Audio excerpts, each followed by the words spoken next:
Okay, there it is. Okay. Somehow that worked. It took forever though. I have to update the chat now.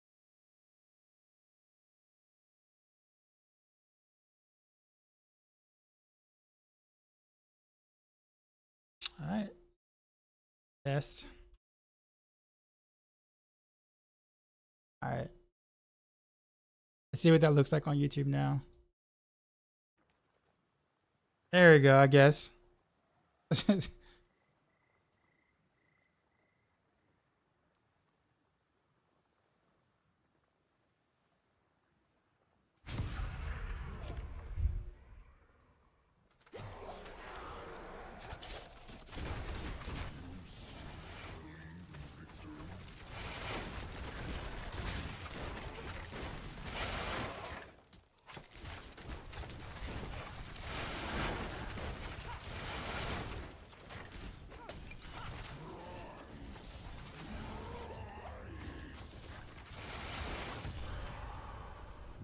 he just yo he just he jumped on top of me and it was a one shot.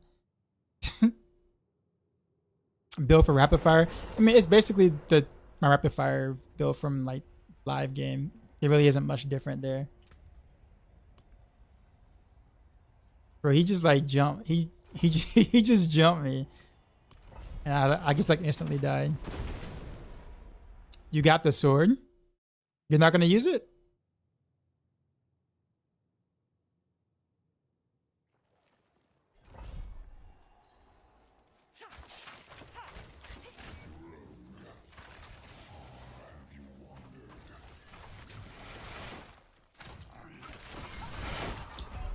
Oh, I dodged that. I was in mid dodge when he hit me with that. I actually might have to go Shaco on this.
Those guys have crop control immune, it looks like.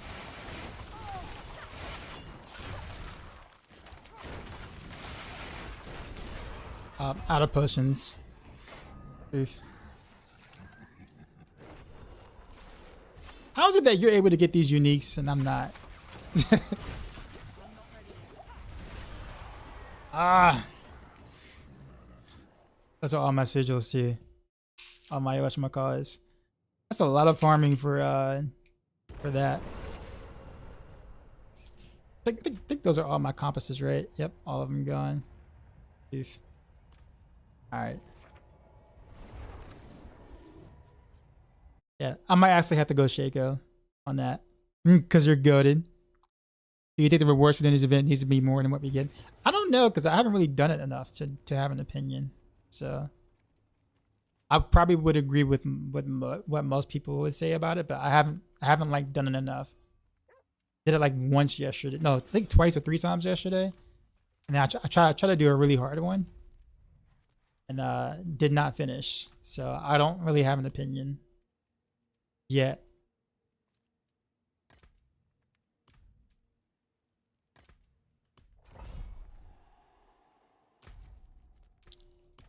How come I'm so squishy? Well, that was like tier 7 though. So I'm not surprised that they were hitting as hard as they were.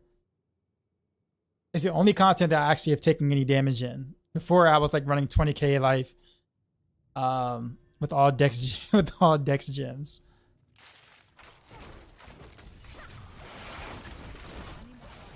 So I guess think the scaling in there is just considerably higher than the rest of the content.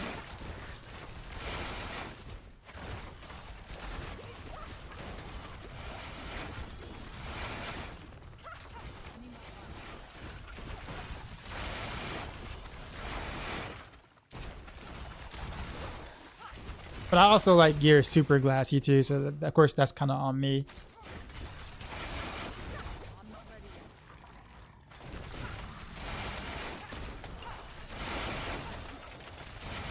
Ever tried doing pit? Yeah, I have.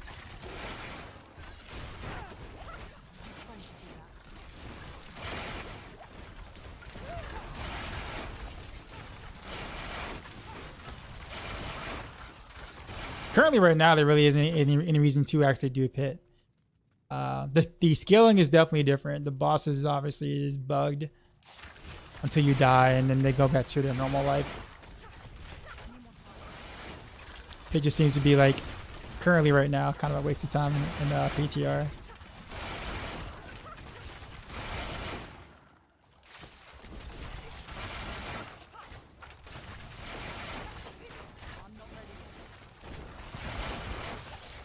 Is it welcome back? Yeah, I don't know what happened to the YouTube stream.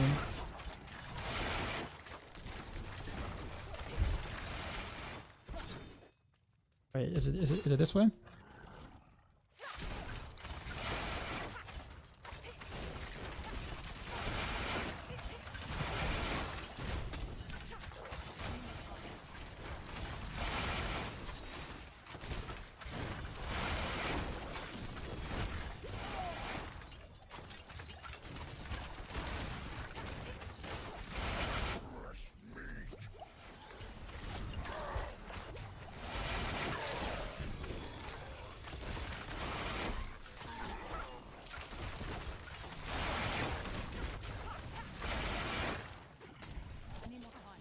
I kind of really want to do the 7 though. I'm sure I can do the 7. But I also gotta, it means I can't like reach out or whatever like I normally do. Like I actually have to pay attention. Which is fine, because like I don't really know what to expect. I don't know what the moves are from some of the mobs, like what they can and can't do, so I don't really know how to prep or dodge them quite yet. So it gets a matter of in my opinion, kind of experience.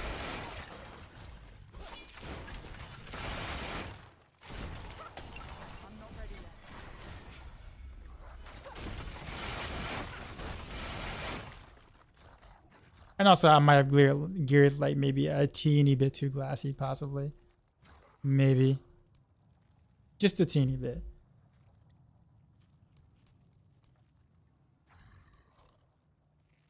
Oh, it's a 21 now. I guess we'll throw a chip up there. Want some help with what exactly though? Kill them all.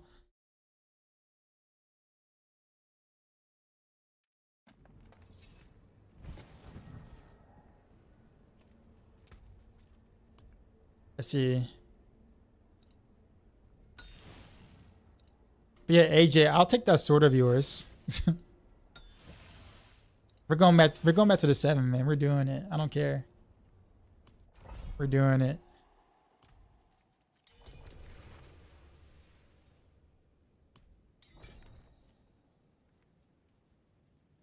The new thing, I can group them up and keep you alive. No, well, that's the thing.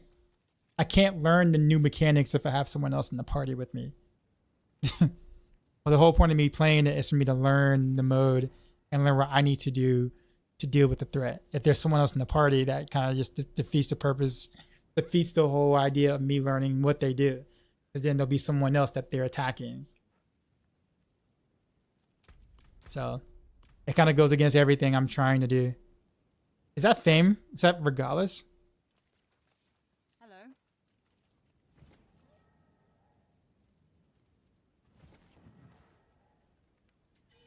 Thought Chopper? Yeah, I mean, I appreciate it, but you know me though. You know me by now. You know that I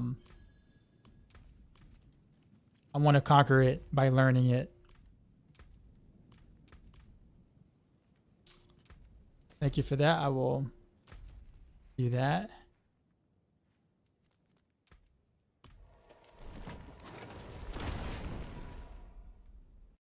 I mean, this is probably the most fun I've had in the PTR so far. So just because it's actually challenging and I have to figure out what to do. And this dude can like one-shot me.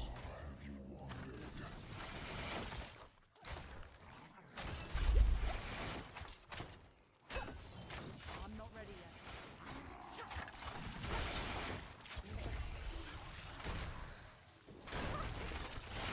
When the season 4 end, August 8th, I think. I'm not ready yet. Or 6th, August 6th, August 8th, one of the two.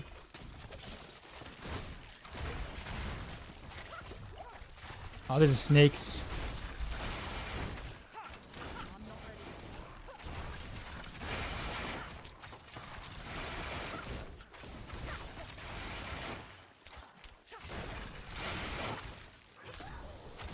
I need more time.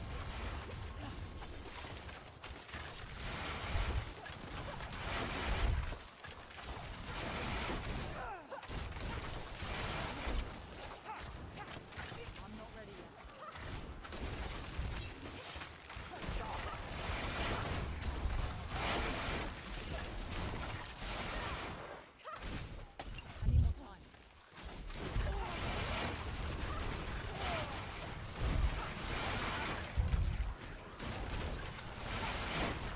I need more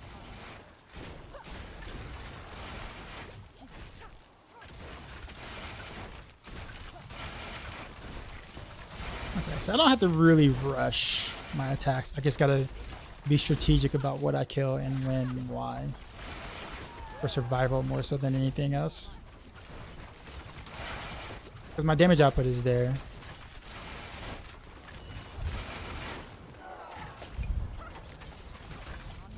Ah, I thought I dashed. Or what's my dash on cooldown?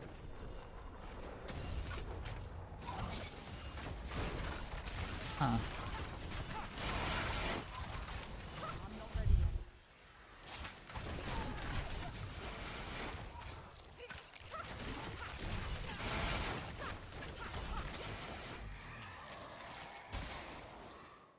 Okay.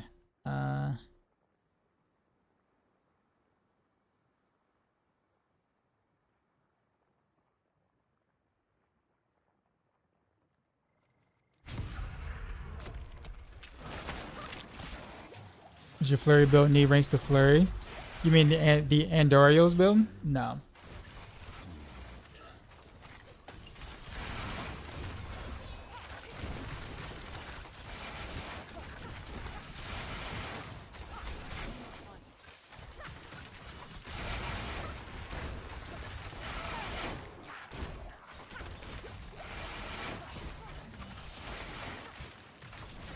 I'm not ready yet.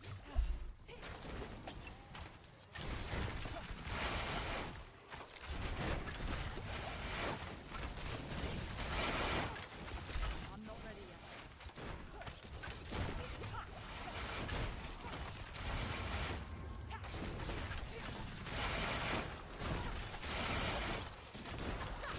I'm not ready yet.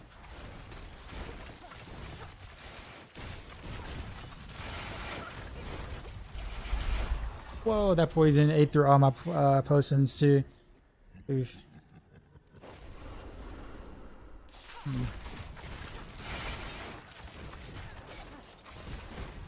need more time.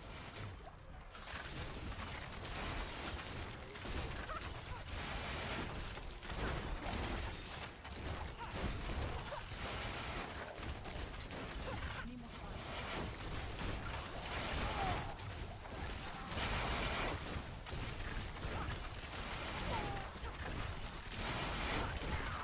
I'm not ready yet.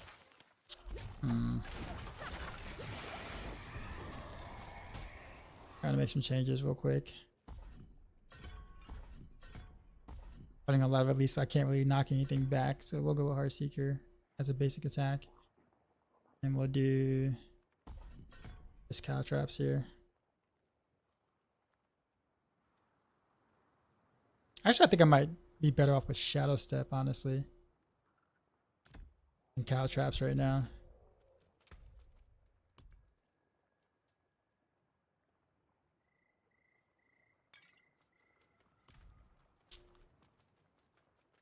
All knows I can't die anymore, so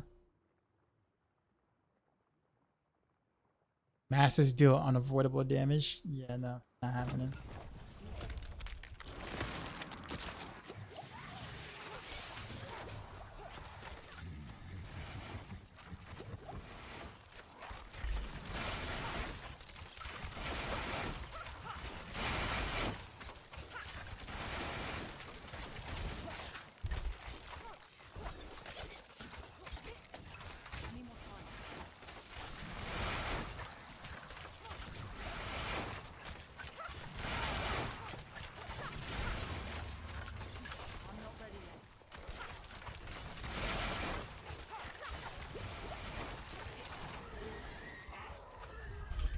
Whoa, what? Yo, how long was that CC'd for? And he charged me from across the screen. I didn't even see him.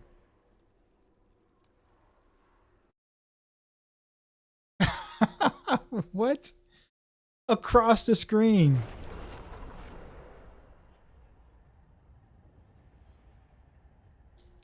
Okay. So that can happen.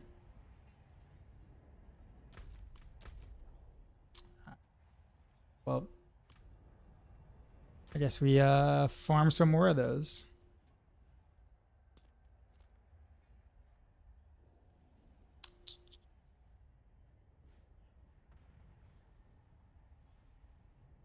That's probably everything down here too, isn't there?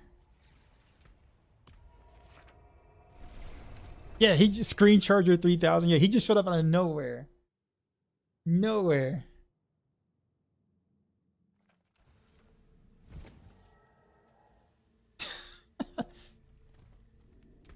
Actually, did I take out that? No, I left that in. That is what it is. All right. How much longer is this Helltide? 18 minutes.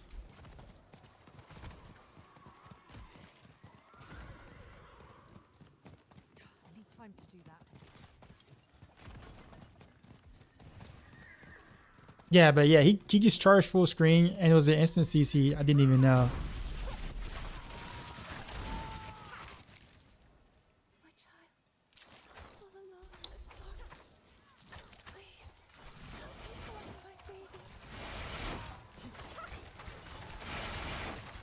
Then again, my rapid fire rogue isn't really that like specced out or whatever. If I had my Heartseeker set up and Victimize worked the way it's supposed to, we're talking about a different story. But yeah, my rapid fire rogue is very middle of the road right now, gear wise.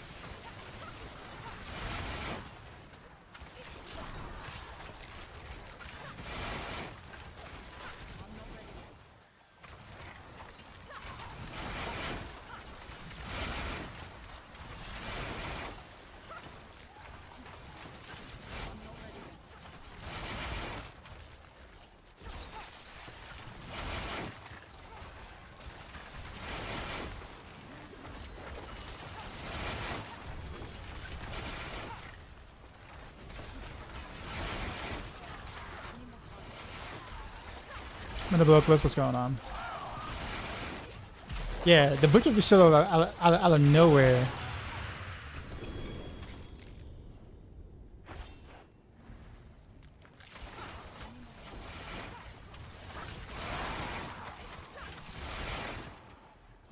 I just gotta do it more. I gotta know what the scenarios are and the situations are, so I know exactly like what to do, when to use my potions, when to use my dashes. Probably get rid of cow traps there. Get some shadow step going on so I can kind of like have a better positioning so I don't die.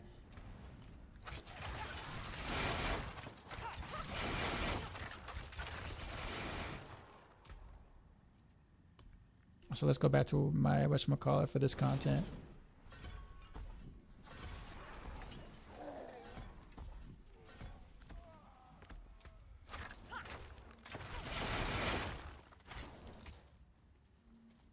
Am I got okay, yeah, we got hearts. Same old road, blasting on hardcore road. But welcome Zario. Yeah. I ain't gonna lie, that was actually kind of like the most fun I've had in PTR so far was that mode. Technically I can't play the build or builds I want to play in that, but I'll set up for rapid fire. Hotfix change anything? Yeah, the hotfix changed whatever it said it was going to change in the notes, the hotfix notes.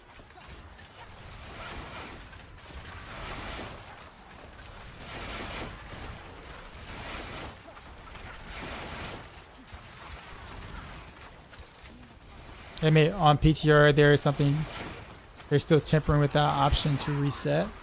Well, yeah, they never said that they were gonna do that for this particular season PTR. So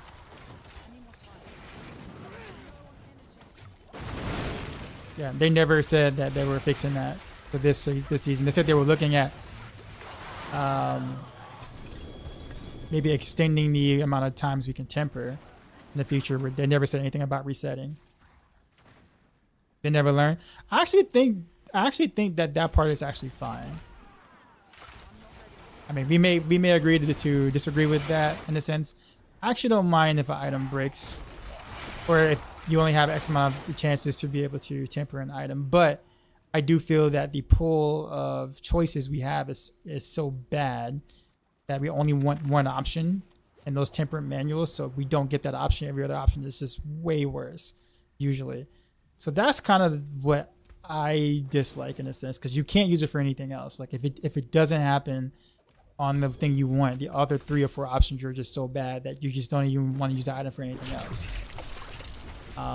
Also, more tempered chances actually would be pretty nice too as well. But you know, being able to break an item is actually okay. I just think it's a little harsh currently, but the idea is fine.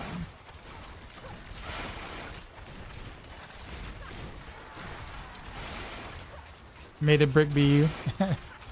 Be with you. Yeah, pretty much. And I'm saying that as someone who has bricked good items already on live multiple times.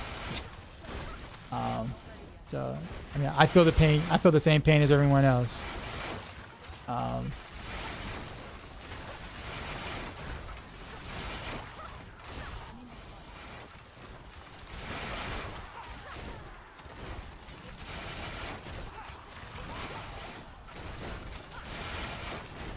The mode itself is pretty boring, no. But if you go high enough to be a challenge, well, I mean that's kind of what it is. Like, obviously, like you know, the first tier 3 is boring, because there's no resistance. But at tier 7, there was definitely a lot of resistance, and I had to actually think about what I was doing, and I wasn't just spamming stuff. I had to think about how I was going to survive, how I was going to do the event without getting myself killed if I want some aethers or whatever. So I have to actually like make choices throughout, which I think is, for me, I find that fun. Because there's weight to your choices. You go do the event over here, you know, everything's surrounding you, the event is more dangerous, you can die. Or if you don't do the event, you might stay alive, but you lose aethers at the end of the day. So there are real, you know, there are rewards and consequences for your actions. Can it be better? Oh, absolutely, sure. But I think the groundwork is interesting.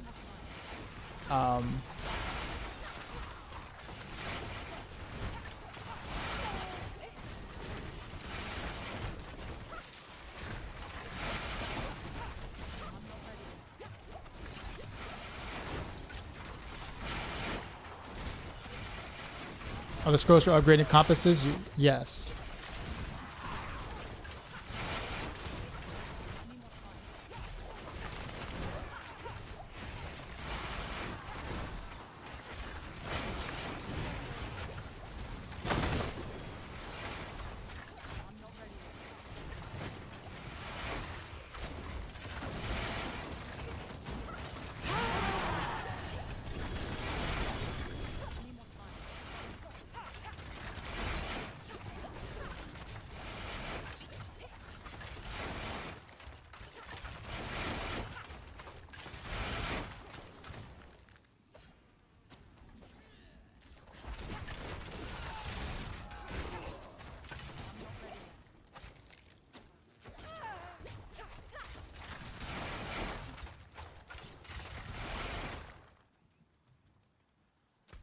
Let's see. Weaponry. I guess I'm just find some events to get some whatchamacalls from. Like, yeah.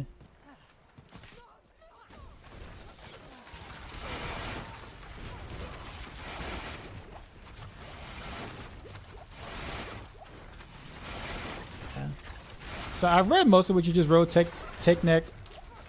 I think it's hard to make the case scenario that season 4 wasn't fun. I think most people you can talk to will probably say season 4 was definitely a step in the right direction in a lot of ways. Was it perfect or were there improvements to be made? Oh, absolutely, sure, but definitely much better than the previous seasons. If you didn't like season 4, then that's fine. But you just might not like the game in general. I think at this point, I don't think anything they can do can really bring you back to the franchise. And that's okay. Like, you know, it might be one of those things where it's just like, yeah, it's just, you know, it just isn't for you, right? And that's fine. I don't know if I make the blanket statement that the game got worse or anything like that, because that would not be this, you know.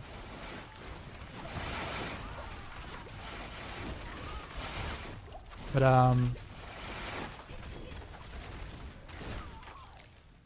yeah, you just may not like what the game is, and that's fine. All your friends lose fun from Blizzard games. So do you feel like your sample size is enough to determine that all the games are bad now? Like D4 season 4 is bad now because your sample size of your friends must dictate that the game is now bad and will never be good. It could just be that your friends just may not like the game. But what if I said that all my friends came back season 4 and they played it, right?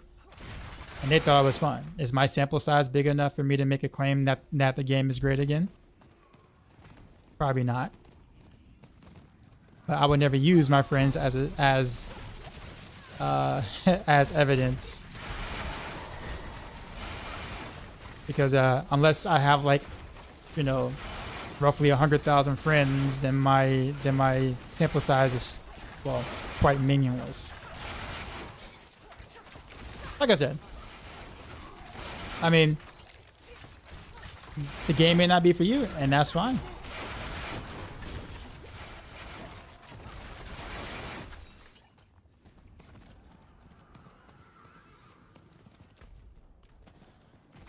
I mean, I've had my fair share of complaints. I complained a lot in season 3. I complained a lot in season 1. I complained a little bit in season 2, more so towards the end of season 2 with the AOZ shenanigans. I have mostly positive things to say in season 4.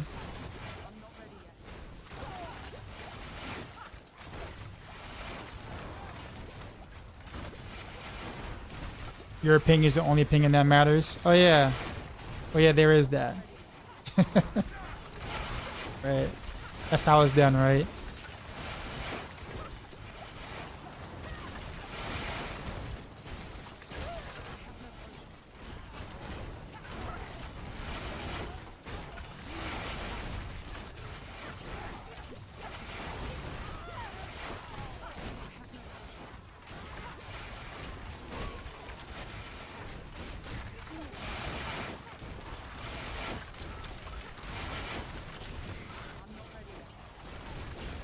But yeah, Zario, I do think that I get your consensus though.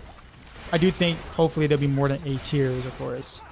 So there'll be, you know, where it scales enough to where you literally can't, you know, beat it per se at some point. Kind of like Pit, I guess, where you can't like just, you know, beat the content per se. There's always a higher tier for you to be able to achieve or whatnot. And maybe some of these tiers will have different mechanics or whatever, giving you a reason to try or whatever. I don't know. I can't really think about it like scale that to make it more interesting than it already is. But I do think the foundation of it is actually quite interesting. It definitely feels a lot different than Pit does, and it definitely feels a lot different than Gauntlet does. So it does feel like Echoing Nightmare with like with, you know, some roguelike mechanics in terms of which boons to pick or whatever. I think they can really explore that a bit more. Like some of the choices we get are really bland. I think they're kind of boring. Like the choices or whatever should have like a bigger impact than they do. Then again, I haven't really played it enough, so like I feel like my assessment is like very surface level.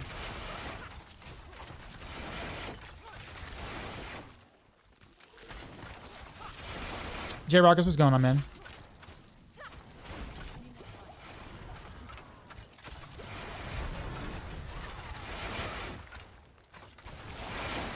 So take Nick. So are you basing like your entire experience right now in D4 around tempering?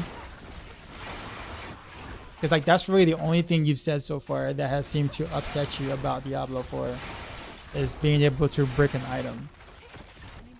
And if that's the merit of your argument, I can understand why that's frustrating.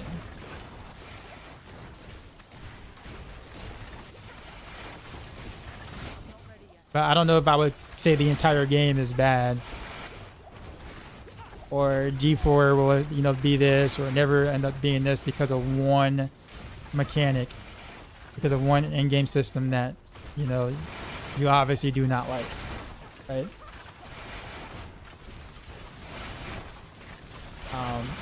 It's also like the first iteration of this too as well. So I expect obviously changes to be made. That's what any system that usually is kind of like, you know, the first to be made. How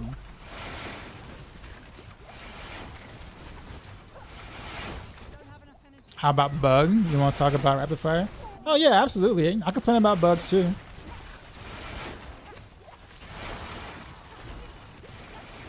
What about it?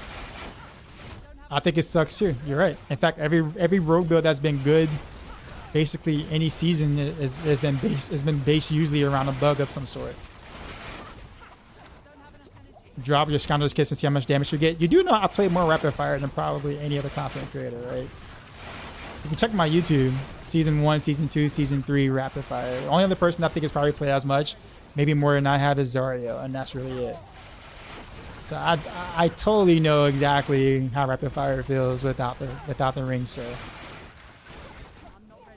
You popped into the wrong stream to tell someone to do that. I did not bandwagon, sir. I was playing rapid fire when everyone else was playing Poison Twist and Blades.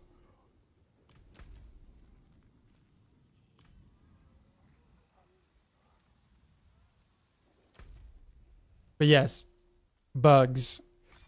We all get upset about them. What's your next thing you got? So we got tempering. So yeah, so we got bricking item and we got bug and we got bugs, right? Granted, I would say some of the Diablo 4's bugs are more frustrating, but just about every game is going to have some sort of bug or bugs in general. You're never gonna have a bug-free software. However, I will admit that, or I will say that some of Diablo 4 bugs are very head-scratching and makes you wonder how these bugs do exist. No, in patch 1.4 they broke repeating aspect when you drop Scoundrel's Kiss. All right, was that enough to make you quit playing the game? And then they did, yeah, and then they did fix that. So is that why D4 is bad now? Because they broke repeating, right? And then they fixed it, and then the tempering. So far those are the two things I've gotten from you so far.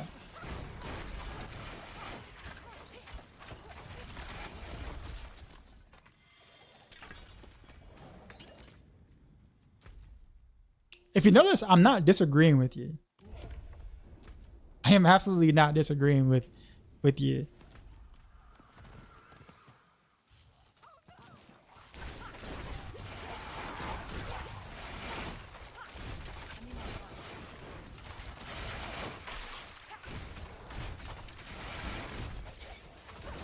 You got rapid fire, but you can copy real quick.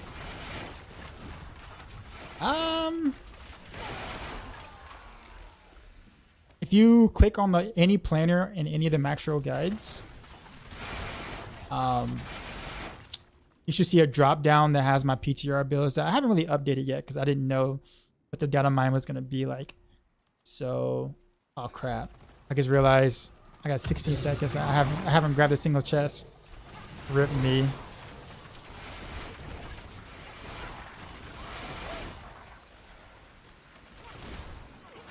Wow.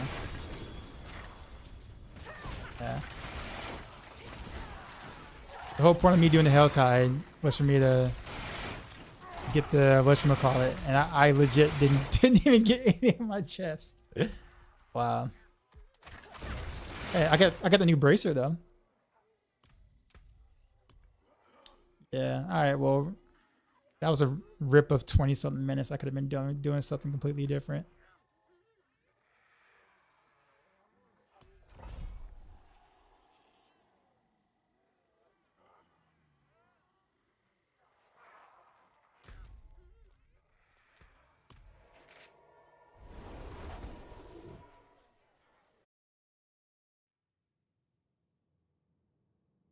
Only found one GA while August that breaked it, and I was like, okay, now I want it more. Well, I mean, I guess it's different for different people. Like, I don't really get that attached to my items in the action RPG, but I can understand some people do. So breaking might be more of a psychological effect on those who do get attached to the items. Whereas for me, I don't really care that much.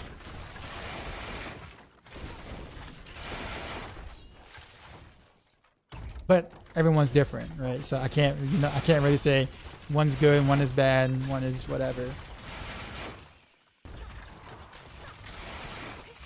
But like somebody that might be attached to their items might be the same thing as me being attached to, like, I don't know, like a different, like maybe a competitive game or something like that, where I'm like, you know, I feel a certain kind of way about winning or losing to a certain strat or a certain build or whatever.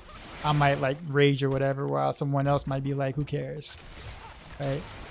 But I'm so invested in that game that I care, but someone else might be like, oh well, okay, and you know what I'm saying? So I totally get it in a different manner, but I guess in this game, you know, me breaking an item doesn't bother me as much because I'm just not attached to the items like that.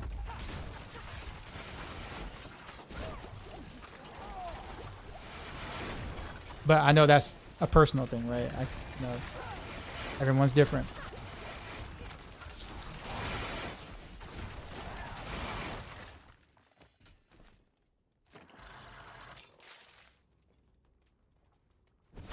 I'm not saying that I like breaking items. I'm just saying, like, you know, if I find a really, really good item and it breaks, like, I'll be frustrated for that, you know, for that short time frame. But like, I mean, I'll let it go. But again, like I said, I'm not attached to the two-set item, so if it breaks, it breaks. And then I just go, oh, okay, well, that sucked, obviously.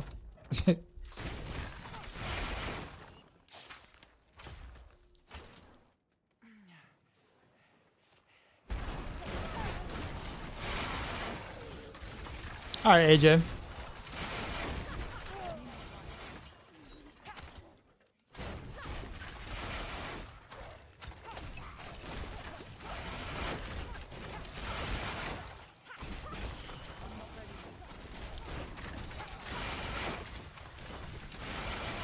It's about feeling like I get something for my time. But I mean, realistically speaking, are we really getting anything for our time playing an action RPG though at the end of the day? Like when you log off at the end of the day, like what did you get for your time that you spent playing the action RPG? Or most games or anything that isn't like competitively related where you can make money or, you know, sponsorship or whatever, or get paid for it, right? Feel like you got a bit of power, but like that only exists inside the game itself though, right? For the RPG part of your character. Well, yeah, true, but I would say that you still are gaining some power, right? Like you're not bricking every item, right? Like you're not going into the game, playing the game and feeling like you get 0 upgrades every time you play. So I do understand that bricking some of the best items, obviously, that you went to try to go get feels absolutely horrible. And so there will be times where you do leave the game and you don't get anything for your time, or you don't get the big upgrade that you wanted for the time that you spent trying to get what you get. And that feels awful. That is true. Right? But as with any action RPG that's about RNG and numbers, I mean, that's, you know, gonna happen at some point. Once you're fully geared up, right, then finding an upgrade might take weeks, right? So you log on and you're playing, and it might take weeks before you actually feel stronger because you might not find an item for weeks because you're already really, really well geared. So at some point, that's gonna happen, right?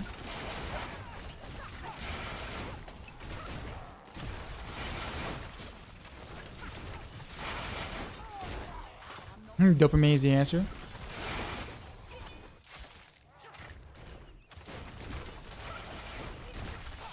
Vel or best thing to happen to PoE. Bricking is good even though it sucks when it's your own item. Or when it is when it's your item. Okay, I got what you're saying. Where am I going?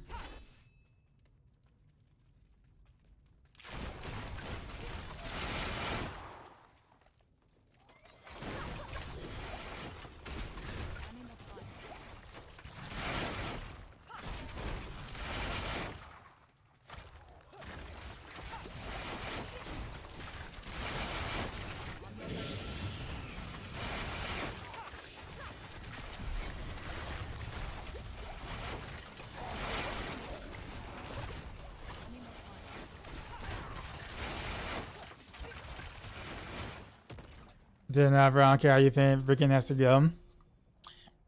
That's unfun. I already had enough to find using gear, and then something that's potential upgrade becomes frustrating. Yeah, but I mean, so let's say that you can't brick an item. Let's say that you can't brick it, or you can't brick. Then they will have to make the item journey harder. So like it'll be harder for you to find said things. Because right now items drop like candy. So like the things that feel bad about breaking would be like your GA items, like the ones that are actually kind of hard to find. Those kind of feel bad, right? But in terms of actually making a build, like items kind of drop like, I mean, items with decent stats or stats to be able to play a build drop like candy.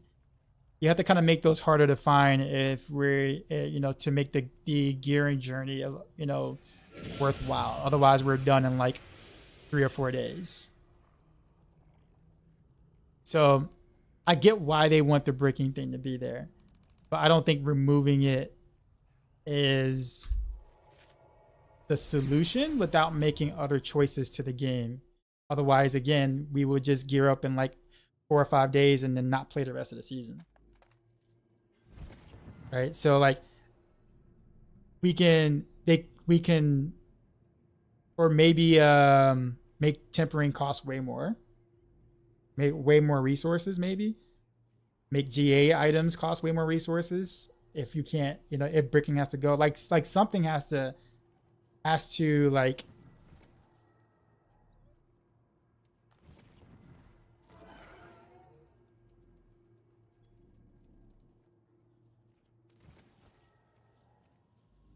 show me where all the AAA GA stuff are. Oh wait, who said that they were all like going around? Oh, you weren't talking to me. You were talking to someone else. Okay, I see. Nah, but like, um, you did? No, I said, yeah, no, I said items that complete a build drop like candy. You don't need triple GA to complete a build. But yeah, I'm saying like items with the correct stats drop like candy, and that's true. I didn't say GA items drop like candy. I said items with the correct stats drop like candy all the time. That's what I said. You decide to sit there and give me a triple GA example, and you knew that's not what I was talking about. I said GAs are obviously harder to find, but gear with the right stats to be able to play your build drops like candy, right? Thanks. Yeah, you want your upgrades, and I agree. Upgrades should take long. I mean, to get like the whole point of like GAs were at that, it's supposed to be like super in game. It's supposed to take a while to kind of get your GA stuff. So the thing about it is, if you can't brick an item, or if you can't brick something, or if you make it too easy for you to grab your perfect items in like a week, what do you do then?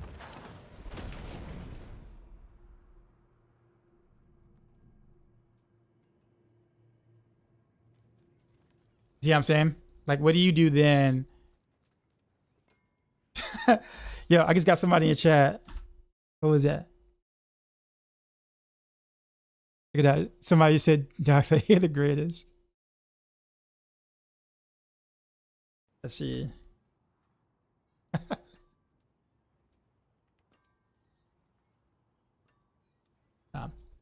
So I guess my thing is, I don't really mind which route they go.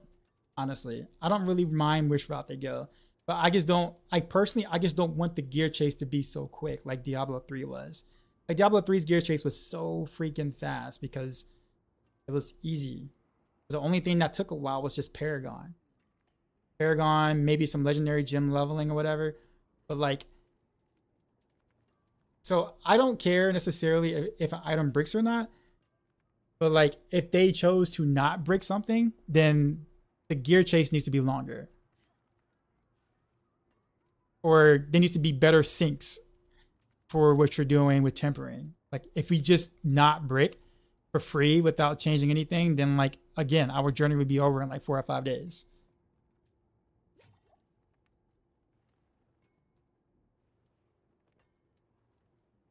Even in Diablo 3, I grinded for full primals. Really? Oof. Primals were usually worse than the regular rares though, because you would never get the actual stats you want usually. Like you'll get a primal, but you'll never actually get the stats you want. All the stats you want. So usually regular uniques or whatever were better.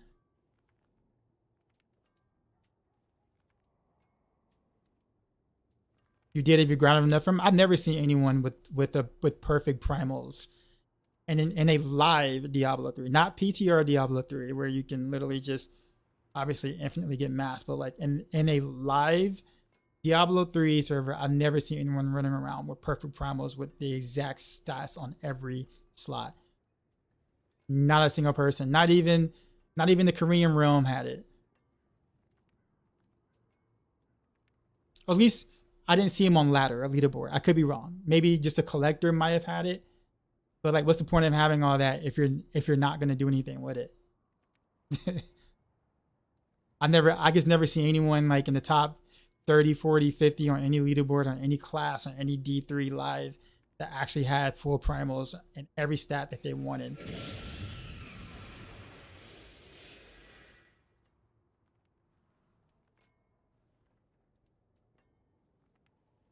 No, but I guess that's all. That's all.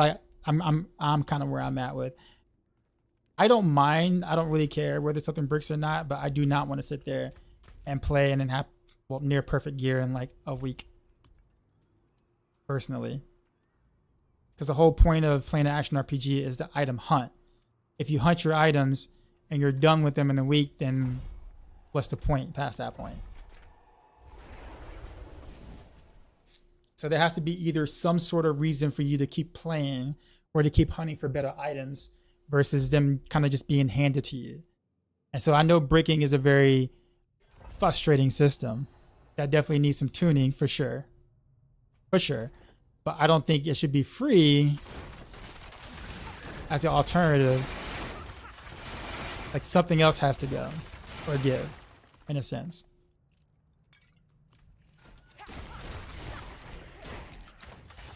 Can I ask it for free here? I'm not saying you are. I'm just saying, like, usually the people I hear talk about, you know, breaking an item says, well, I want breaking to go without any alternatives to what it would do to the game. It's always to say, I want it to go. If it goes in the current game, then pretty much you are getting your best in slot items pretty much for free. It is kind of free, comparatively what it is now, right? So if we can break, then either we need a better resource dump, we need a better, or items need to be harder to find, or something, or masterworking needs to cost more, tempering needs to cost more, something.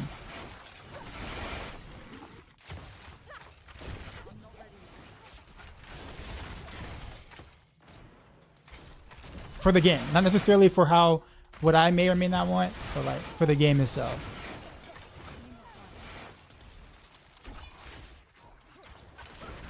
I feel people who don't like breaking stuff bought the items instead of finding them, so it hurts more. I mean, probably true. Northward actually said that because Mippy actually bricked the $20 billion gold item. It was a glove. Triple GA glove he bricked, and Mippy posted it in the Maxroll Discord or whatever, and then Northward says that's what you get for trading. He said it with such a straight face. Now obviously, I mean, there's nothing wrong with trading. I mean, you shouldn't be like, you know, nothing wrong with trading at all. I just thought it was funny the way Northward said it. It was very Northward-y, if that makes sense.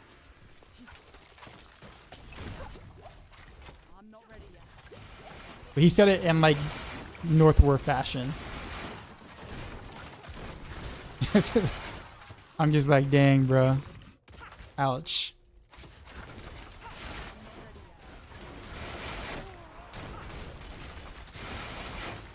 But you're not wrong though. It definitely hurts more if you're trading. He really said that? Yeah. He really said that. He legit said that.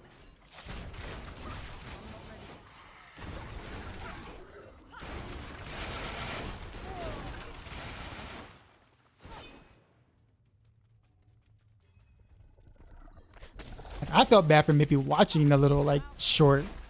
Cause he did like a little YouTube short of him like, you know, breaking the item. I was just like, oh man, that hurt. That's gotta hurt. That's gotta hurt so much. I would never be as cold-hearted as Northward though.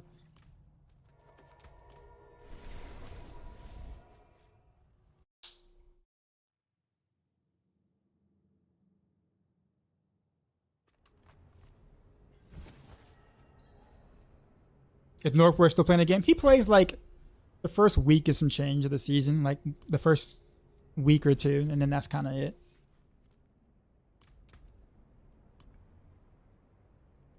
Okay, so we got 3, just be 4, 5, 6. Okay, so we can make a 6. I haven't done a 6 yet, have I? I've done a 7. Well, I haven't done a 7. I tried a 7. No, I shouldn't have did all of them.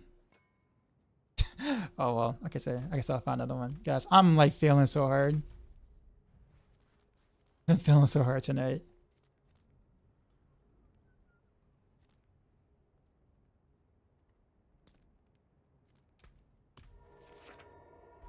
Hello, what's Bill? This is Rapid Fire.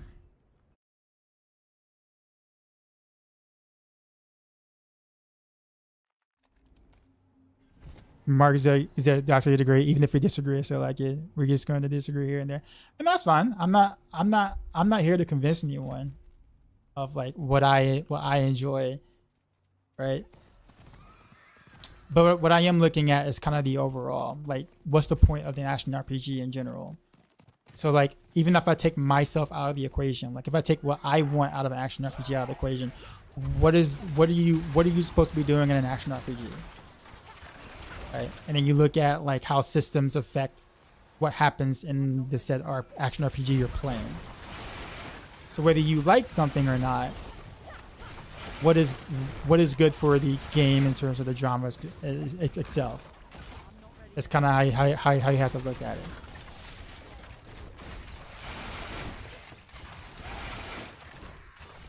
So like, let's say if the devs want you to play the long game, like they want you to play a long game in terms of min-maxing or whatever, like they want it to take a while. Okay, well then some of the systems in play will need to follow that line of thinking, whether or not I agree or disagree with it, right? If the long game is, okay, I want, players to,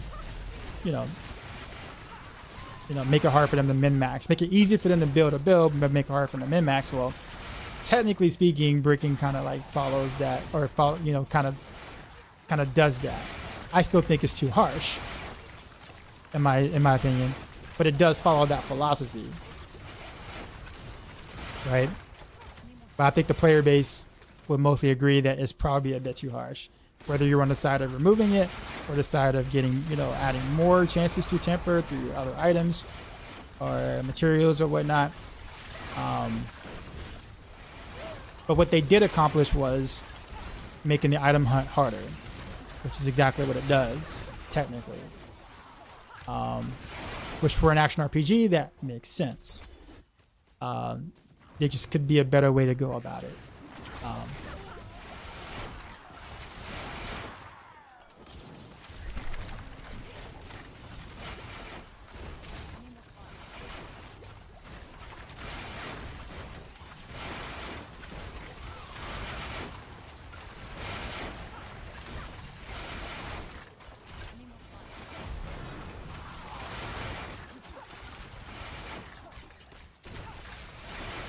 The longest subjective. That's also true, right? I mean, that is true. Like, yeah, what is long for a person, right? For some people, that might be a week. For other players, it could be 2 months. I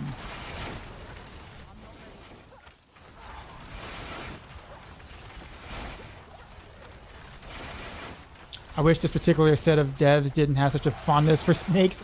I know, right? I agree.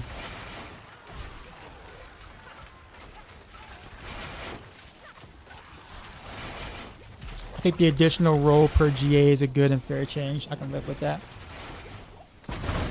I think that's a compromise.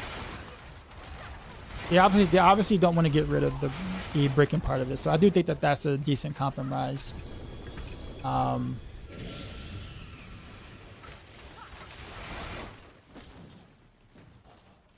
But I also think that in general, though, when it comes to tempers, though, that the tempers they should be better, more intriguing options in the tempers. So I can't just completely brick an item if I don't get that one thing that I want, which is kind of what it is right now, and especially on Rogue. On Rogue, it's just so bad because it's like, if I don't get vulnerable damage, I don't want Cutthroat for anything else. Like, that's just terrible. Like on live, I put it that way. Like on live servers right now, you don't want Cutthroat. You want vulnerable. That's why you picked that particular temper, right?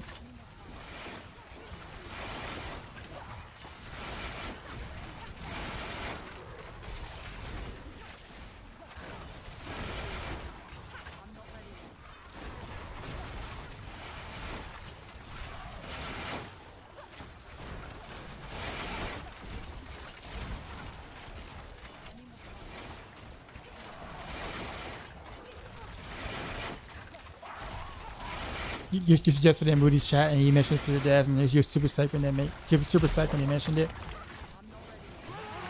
I think it's a good change.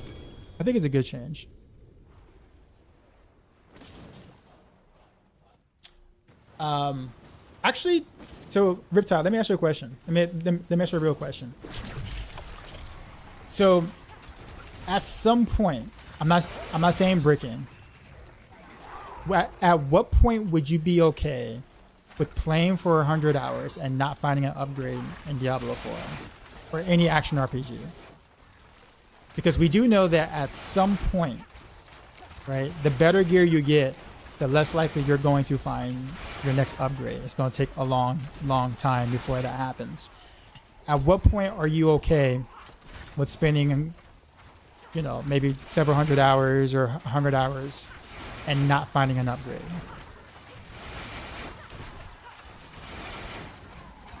Which includes trading? Yeah, sure. You can throw trading in there. Because I think once you start searching for perfection, it just takes longer and longer and longer and longer. So I'm not even talking about tempering here. I'm talking about like just the idea of you not finding anything for the amount of hours you're spending either trading or playing the game, right? Because I mean, in Diablo 2, it was like that a lot, right? I mean, people spent, you know, will sit there and literally go for years without finding a specific, you know, item or SOJ or whatever, right? But people would play still, right? And maybe they want to collect every item in the game, right? Like maybe they want to collect every single item in the game. Well, that's going to take an extremely long time, right? Because I mean, at some point, once you found everything but one item, that one item could take, well, forever. So outside of tempering, at what point would you feel like it's okay for it to take that long for your next upgrade?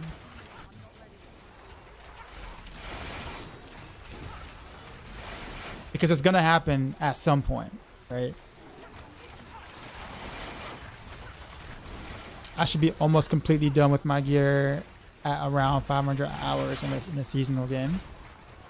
So are we talking about like perfect gear, like 100% perfect gear in 500 hours of seasonal play? Is that like your baseline?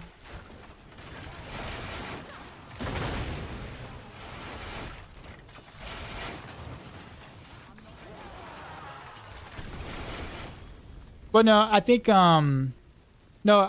So the reason why I asked that question is to get a better understanding of like how he plays the game, right? I don't think we should be knocking anyone who's ganging up on Riptide, you know, for the way that he likes to play the game. But I want to get a baseline of what his expectations are in an action RPG.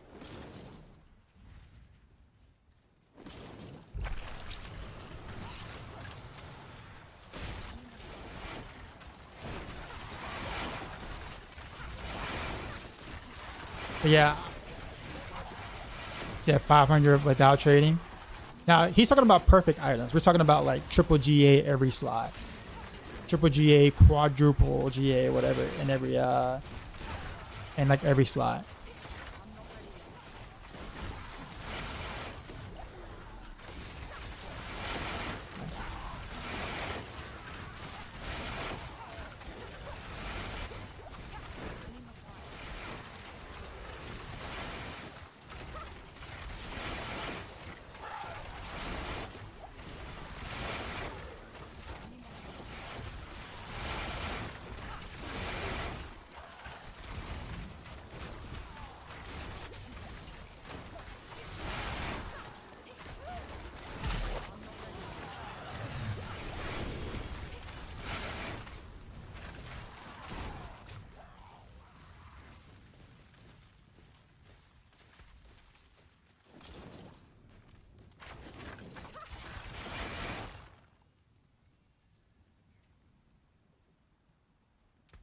Yeah, I honestly don't even know botters that was it. Like, I guess that's the reason why I think the other thing I asked about the Diablo 3 thing was as many years as I played, and as often as I played, as involved in the community, even knowing cheaters, like knowing actual cheaters, like people who, well, you know, either account share or, obviously admit that they're botting and whatnot. I've never seen any of them have perfect gear. And like they'll sit there and have an account online for 22 hours a day, and never once have I ever seen them running around with like perfect primals in every slot in any season. So I think that that's an incredible feat That I don't know. Like I just that makes me wondering. That makes me wonder what are those guys doing wrong that they couldn't achieve that thing since they were actually cheating, like legit straight up cheating and couldn't achieve it.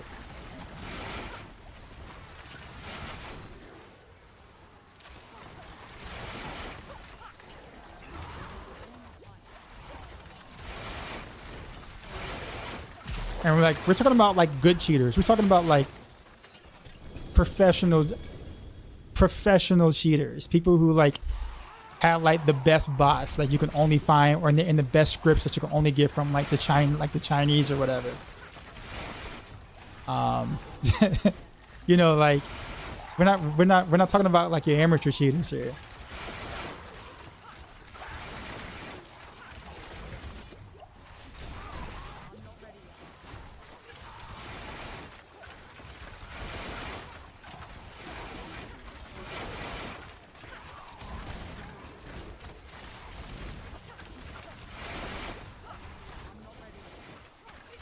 You're a bot in Paragon, not speeding farming items. Well, I mean, generally speaking, I mean, if you're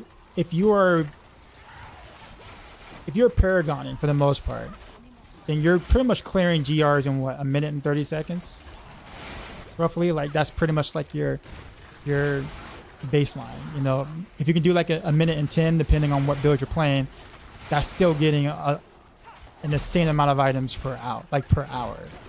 And if they're botting, that means that account is online for 22 to 23 hours a day. So like, I'd be hard pressed to believe that those guys who do it for an entire season and don't get caught have yet to have perfect gear.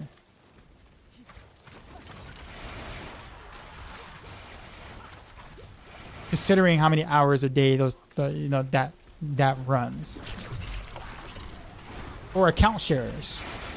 How about that? Like people who share accounts that obviously farm faster than bots do, right? Like, and people who share accounts will also play 22, 23 hours a day, right? And I still have never seen anybody with perfect gear. I've never seen Eggman with perfect gear. And Eggman was notorious for account sharing and like super efficient Paragon speed, speed farming and just whatever.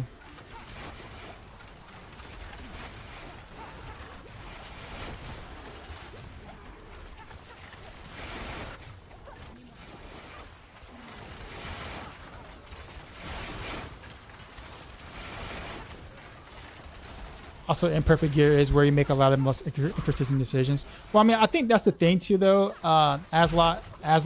I think the thing is that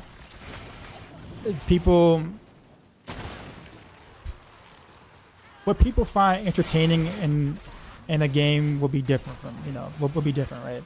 I think in the case of Riptide is like a collectionist, like a perfectionist collectionist. He's like the person that like, how like you want to get every star in Mario, or you want to get every whatchamacallit, every little nook and cranny in like Zelda or whatever.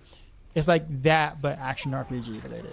He wants the absolute perfect gear, and he's not going to settle for anything less.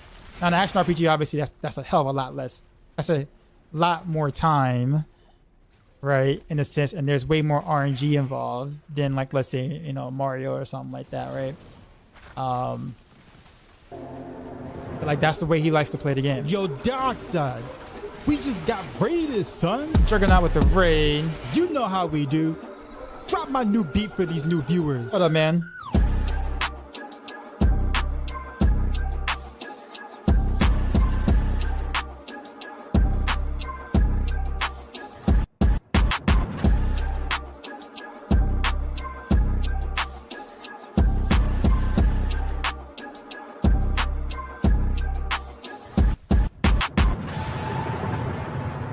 Sheezy out. What up, Jug? What's happening, man? Juggernaut raided my stream with 21 views. Yeah. Appreciate you, Jug. So I guess with that being said, I completely understand the point of view that Riptide is coming from with that. So like, I do. I actually do, right? The only thing I differ with him in is should the game be based around a very specific point of view like that, like a perfectionist point of view? So should we make changes to the game based on like a perfectionist? Almost like, should we make changes to the game based around someone who's like, you know, very, you know, really good at a very specific thing? Because imagine like if I had to make choices about like, you know, for classes, like I would make barbs super squishy. You know, everybody dies in 3 hits because that's just the way I like to play the game. Is it good for the game? No, probably not. People would hate my game. People would not want to play my game at all, right? But that's how I like to play the game, right? Like that's how I play the game. But I would never sit there and like, you know, be upset that, man, Barb is just, you know, they just take too many hits, man. They should they should totally like redesign, you know, the class so I can play the class the way I want to play it. Like I understand that the way I play is kind of niche. So when I look at what's good for the game or balancing or ideas or like that, I take myself out of the equation because I know that my ideals and the way that I like to do things is going to be different from like 99% of players, right? So I guess that's kind of where we differ, where I take myself out of the equation and I don't think the way that I play the game is the way that the game should be, right? I should have the option to play the way I want to play, but I don't think it should be forced upon everyone else and say, well, you guys just need to get good and learn how to do this because I can do that, or I do this, and this is the way I like to do such and such. So I can't have that mentality as that's best for the game per se, right? But I think we should all be able to find something that we like to do in the game, whether that is maybe you like to grind, maybe you like to play all solo, maybe you like to just trade, maybe you like to, like, all these things should exist in the, you know, in general, but also note how it impacts the game total, like as a whole, you know, like what's actually good for the game versus what I personally want to see because of the way that I enjoy playing the game in a sense. Because again, if it was about me, no one would play Barb. not a single person will play Barbarian because legit I will have them die in 3 hits. Like I'd be like, figure it out, learn to play. Be like, learn to play, guys. You don't want that, trust me. You do. No one wants that. No one wants that.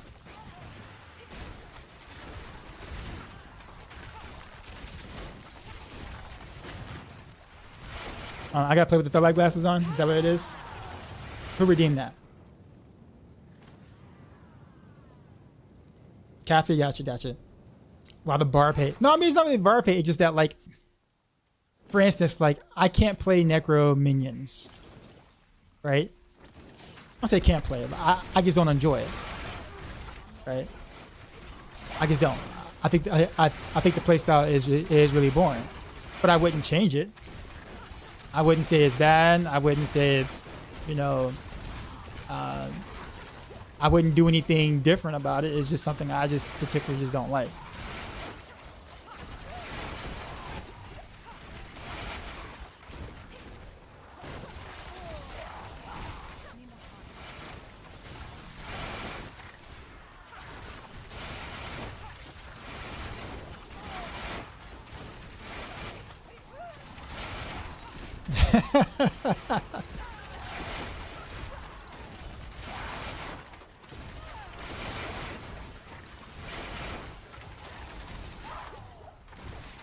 Riptide, I think you might have to do what I do. You might have to just trade in one game and just play the other. Right. Get your perfect, you know, collector set in one game, but then just play the other game just for the combat purposes. Kind of like I do like competitive play. Like I can't play D4 in a competitive light, right? I can't competitively push pits. I don't enjoy that. But I like the combat. But if I want to be competitive, I just play a different game. Right? It's just like D4 is never gonna fulfill that competitive itch for me ever. It's just not. Right? As much as I would like to sit there and like have a more meaningful competitive gaming mode, I guess, in this game, it's just never gonna be that way. So I don't, instead of like not enjoying it, I just don't do it. And then when I feel the urge to PvP or play something that's actually like challenging or, you know, something that's like worth my time in a competitive sense, I just play a whole different game, right? Because then that just makes sense. Because D4 would never be what I would want it to be in that sense. I'm not saying it's just Riptide. I'm just saying it's with, you know, literally it's just anyone else. But if I enjoy trading, that's probably what I would do, honestly. I'd play D4 for the combat, and from what I hear, you know, trading in PoE is like really, really good. I would just spend my time doing that there.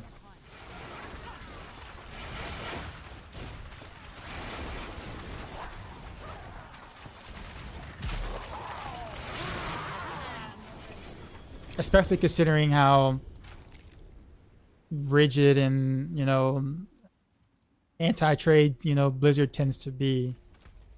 And like I understand their reasonings, but you know, it kind of is what it is. Now do some mover runs. I'm actually need to be collecting some compasses so I can do that. So I actually need to be getting some chests.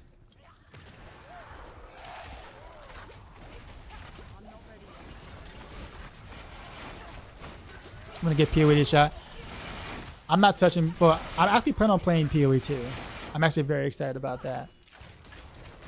I don't care for PoE, but I do want to play PoE too. It's not that I don't really care for PoE, but I just don't like the combat. So, the PoE 2's combat seems very intriguing, and I'm very interested.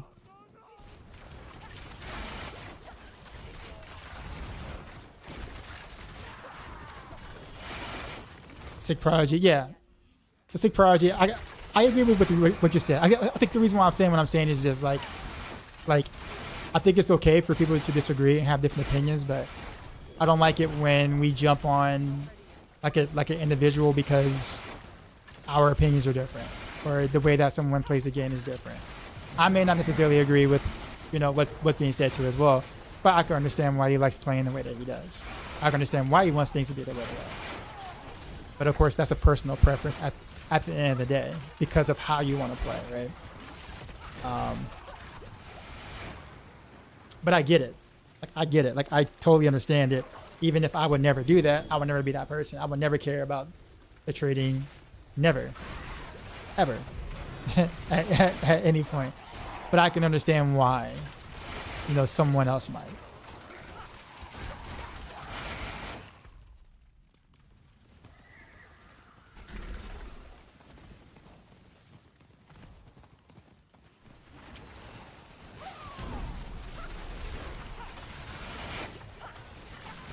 You said, how does Woody feel about the dark dance build or dark dance aspect? I actually haven't tried it.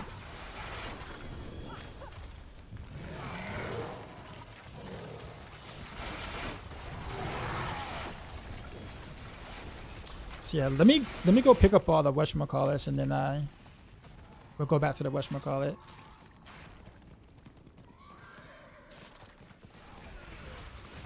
I like the PoE style if the game was like D 3 hours. He would just uninstall it.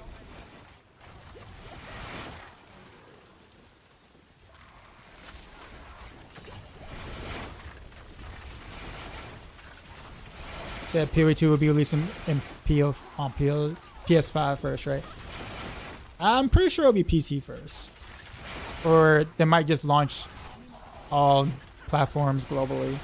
I mean, they should be able to do it. I mean, they got Tencent, you know, as backing, so I don't see why they can't just release globally on all platforms. There's no reason why they can't.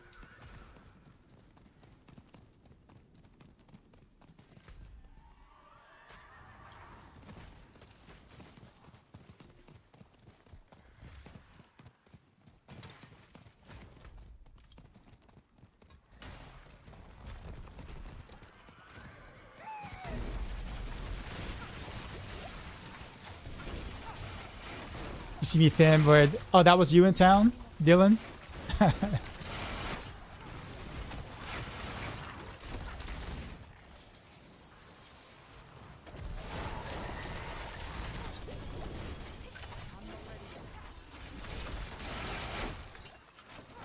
But I at least do have the sword though. I think I can probably try some Heartseeker. I guess again, just with the, you know, the broken victimize, I guess.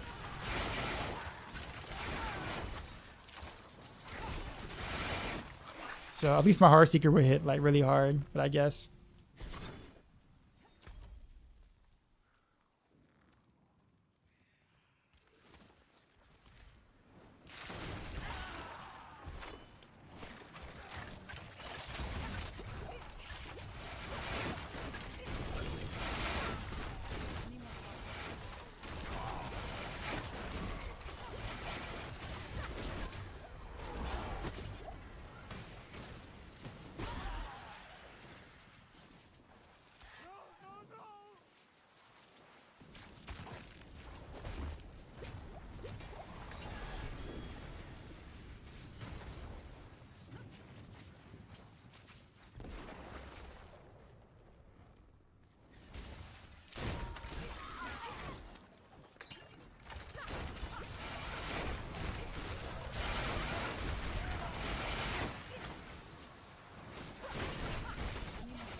Okay, that's a 150% roll, so it's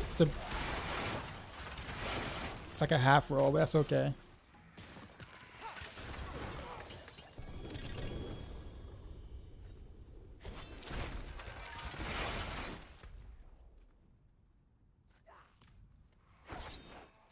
I need more time.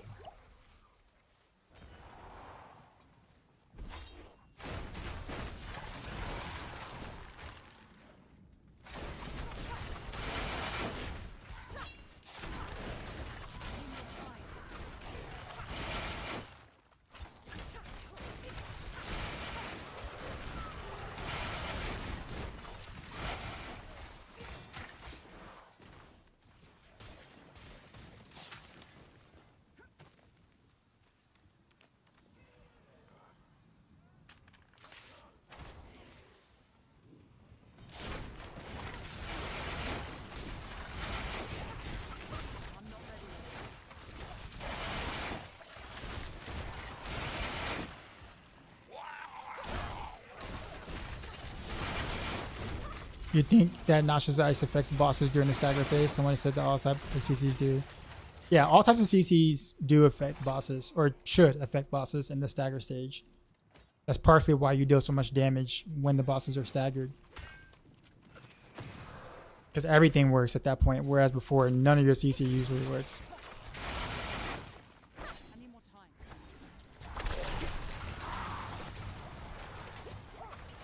So just like PoE 1, but with better combat. That's really the only thing that kept me from playing PoE longer, was the combat.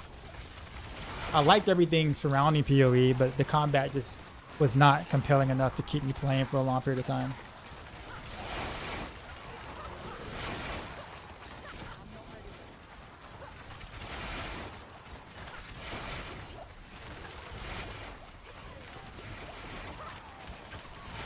What's wrong with the combat? I guess it just depends on who you ask. But it's hard. So like when you play Diablo 3 and well Diablo 4, there's a polish to the combat from Blizzard games that is just really, it can't be compared. And so like going from like let's say Diablo 3 per se to PoE's combat, it's like a step backwards in polish. The animations are, you know, not as crisp. The impact of the skills are not really there. Everything seems extremely spammy in terms of like one button in a sense. And yeah, the Diablo 3 shares that sentiment too as well. So I mean, you can kind of say that too as well. But just the combat pacing in general just seems very off in PoE to me. And it just doesn't really feel as good to kill things in that game. Versus let's say in Diablo 3. Now obviously D3 had, you know, considerably more problems than that, but the one thing that they did right was the combat. and the combat will always be, feel addicting for a person who, for instance, who is really about the combat. Like, I'm always about the combat. So since I value combat the most out of any game that I play, or for any game period, then if that number one thing isn't met, then I'm just not going to play your game. I don't care how good everything else is. Right? And that's kind of literally the case with PoE. It is literally because of the combat that I don't play PoE. If the combat was better than Diablo 3's combat, I would have never touched D3 again. Like, ever. I would have never bothered with it. Because I would have gotten what I'm looking for, which is combat, plus all of the better features that are in PoE.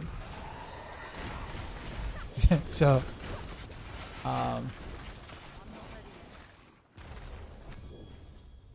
that's why I find, but like I said, that's for me though. Like, that's how I enjoy games. I care about the combat. I care about the killing aspect of it. So, but that's why I'm so stoked and intrigued about PoE 2, because the combat looks insane. So if they improve everything that did in PoE, the original PoE and PoE 2, and have really good combat, then you got my money. You got my wallet. I am going to throw my wallet at that screen, sir.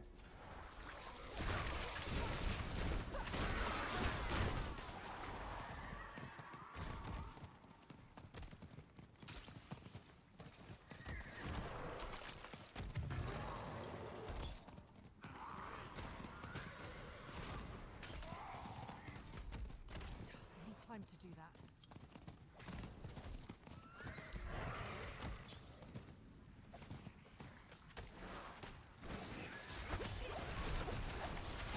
The shittier experience for better combat is definitely a bizarre trade-off. Well, I guess it depends on what you play the game for, right?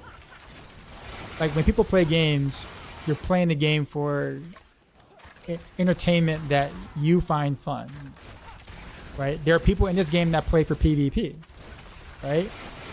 I would say most people in this chat probably don't care for much for PvP, but there is a community that literally just play the game just for PvP. Are they wrong or bad for doing so? Is it awful that they are playing this game for that purpose and that purpose only? No, not really. That's just what they enjoy. Right? That's what they play the game for. That's what they enjoy. I may not like PvP in this game, but they do. Right? And I would never make it seem like, oh man, you don't know how to really enjoy a game if you like PvP, right? Like, I would never say anything or kind of like imply that in a sense. But yes, the combat. And the reason why combat is so important for me is that, in my opinion, my subjective opinion, right, is that what's the point of having all this good stuff if the whole point of you killing things, which is to gain more loot, feels bad? If the whole point of the items that you gain is to make the combat more enjoyable or make your character feel more strong or feel more powerful, but the combat doesn't make me feel that way, or the combat is lacking, then for me, what's the point? I don't care if everything else, is done well. If me hitting a mob, looks like, like an indie game from like the, early 2000s, or a mobile game from like the early 2000s. Like, nah, like I want some meat behind my attacks. I want to feel, that kind of thing. I want the enemies to actually flinch when I hit them. I want to see blood and gore, go everywhere. That looks kind of realistic and not forced. I want all of those aspects of combat to feel good. You know what I'm saying? Otherwise, you know what I'm saying? Like, that's what I want. Again, personal preference, and it's definitely subjective. I totally get it. So if that doesn't happen, then I'm just not going to play your game in an action RPG. Right? Because I mean, if the combat sucks, and I want to play the game for everything else but that, then what's the point of playing the game? I might as well just do like a spreadsheet simulator then. Like for those kind of games. He's like, oh man, everything else but the, everything else in this game is good except for the combat. I guess I'll do everything except fight things. Right? Except kill things.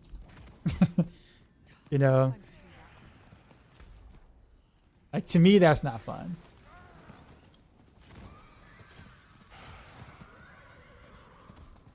But PoE has nailed a lot of other things, right? So I mean, what about pinnacle boss fights? Does it fall under combat?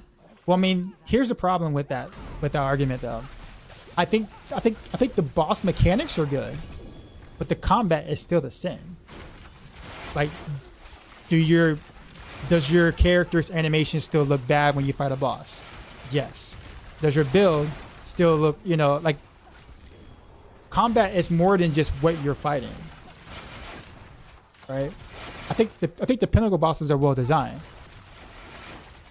But the combat mechanics of your character, the game itself, or how it feels, still feels the exact same way.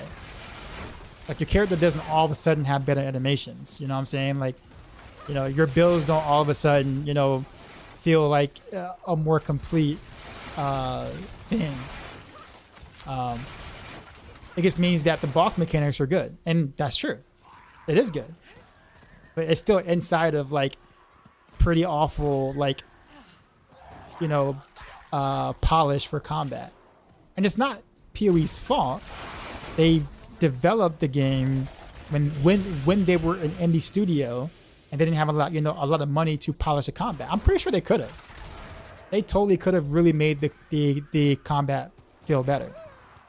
But as an indie studio that only had, X amount of money to do whatever, you got to take some shortcuts. And that's kind of where they did it at. So it totally makes sense.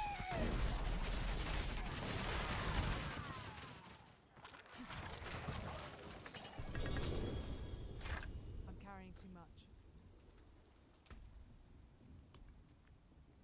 So yeah, like I said, we do shit on, Diablo a lot over the years and whatever, but the one thing that they've done well and have continued to do really well in is the combat.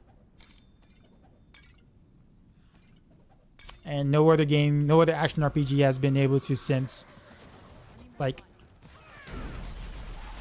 really get on the same tier as Diablo in any sense. And as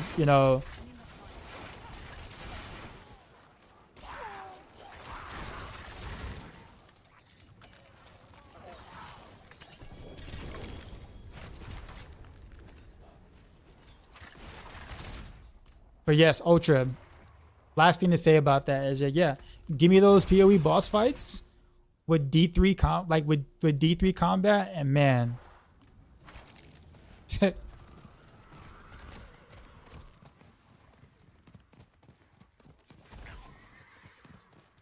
need more time.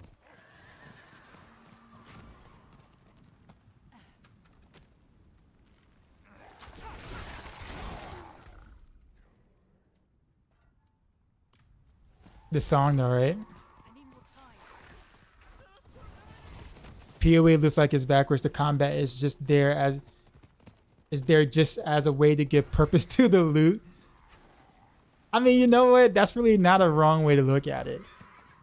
I mean, you look at MMO, RPGs, right? MMORPGs, they're not really known for their combat unless you're playing Lost Ark or Terra or something old school or whatever like that, right? They're known for their social systems, playing in a massive world with a bunch of people. But MMO combat has always been kind of like not that great. But that's not why you play the MMOs. You don't play for the combat as much as you do the community and like the massiveness of the world and the raids and all that kind of stuff.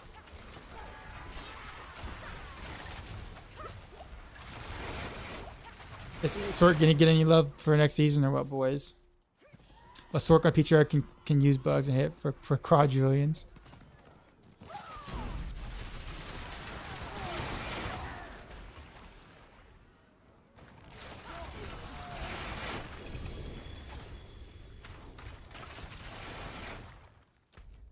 Yeah, I mean, I think at the end of the day, it'd be nice to kind of have builds that, you know, that perform that aren't bugged. Right? Can we get some good strong feeling builds without literally like abusing a bug in some way, shape, or form? I feel like every single season the rogue class is, you know, their top builds are always ones that are followed by a bug of some sort that allows us to do things we shouldn't be able to do.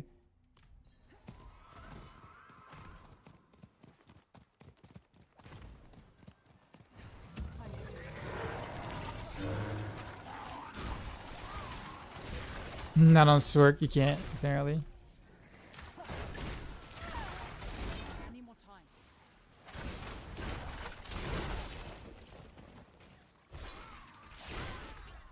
Can't get my horse again, there we go.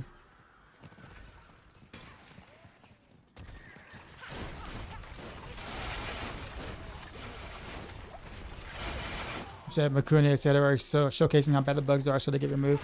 Okay, so he's not showcasing how bad they are, so therefore they can get removed. He's showcasing it because it's literally the best thing that Sork has. He's not doing it as a charity case. By any means. No one's doing it as a charity case where he's like, well, if I play this broken setup enough, Blizzard will realize that it's bug. They know it's bug. They know it's bug. They're well aware it's bug. No one's doing anything like that as a charity case. They're doing it because people want to see quadrillions of damage, and you get more viewers when people get to see those quadrillions of damage numbers. Because then people talk about it, like we're talking about it right now. Right? The only reason we're talking about it right now is because it's a bug that deals quadrillions of damage for Sork. Right? If it didn't, we wouldn't be talking about it. So that's great for content. No one's doing that as a charity case. Not at all. Because those bugs have been reported a while back. I don't say a while back, but those bugs have already been reported. So still playing it is not a charity case. This isn't a shot at any content creator. Like, I'm not saying, you know, any particular person in general. I'm just saying no one is doing it as a charity case.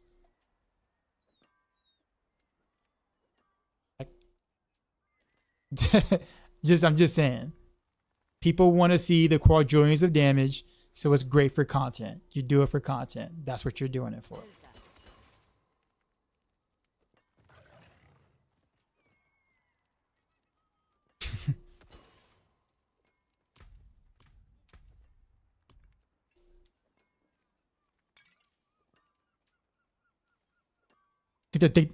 The number barely filled in the screen. Yeah, bro, we're gonna have to start getting ultra wide monitors pretty soon.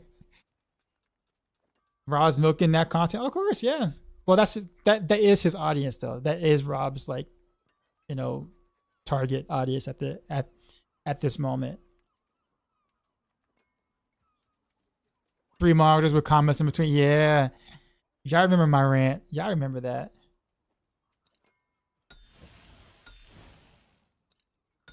I kind of really want to do the 7. We're gonna do the 7. I know my character isn't that great, but damn it, we're gonna go for it.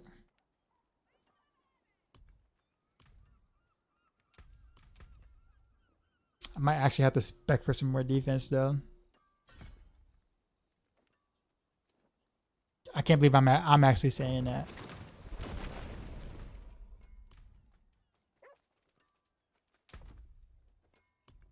Where's my Shaco? We'll do Shaco, and then we'll remove this. Put some points in the dodge, I guess. The PTR still bad? Mostly, yes. They did kind of make it easier for us to kind of like get some of the whatchamacallits, like the compass thing or whatever. So they did do that. But I mean, I think everything else that's also like major busted and broken is still majorly busted and broken. 98% still bad, yeah, pretty much.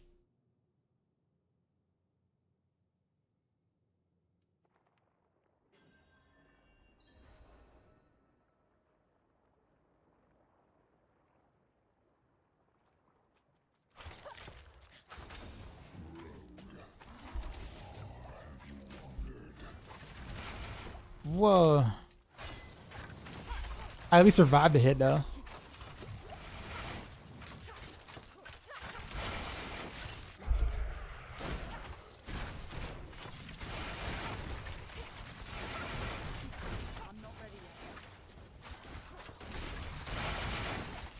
I might have to concentrate on this though. This time.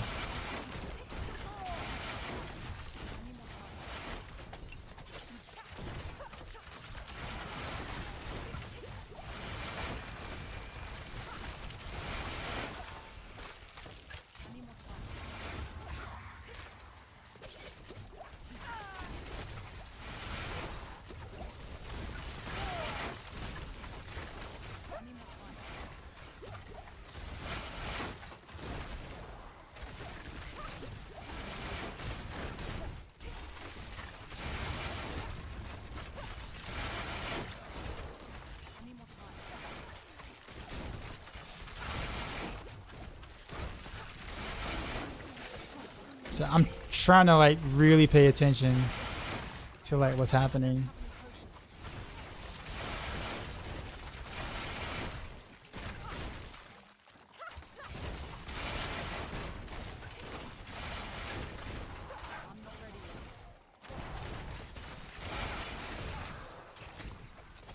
Okay, so they can't be smoke grenading, but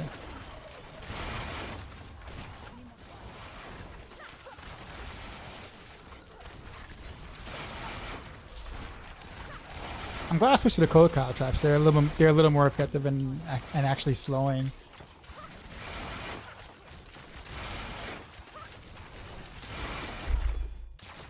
I'm out of potions though, but we're almost done with this raid.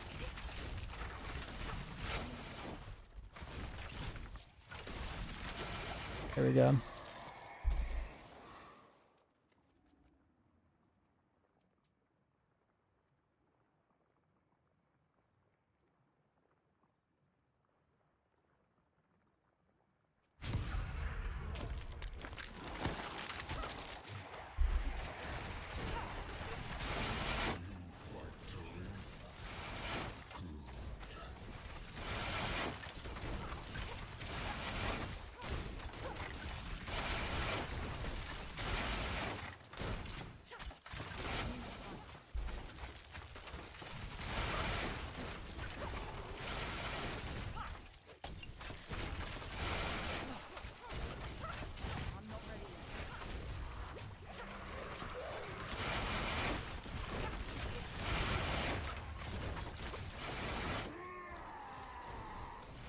Whoa, what was all that? What is all that? What was all that? What is that? Yo, what is that? I don't even know where to...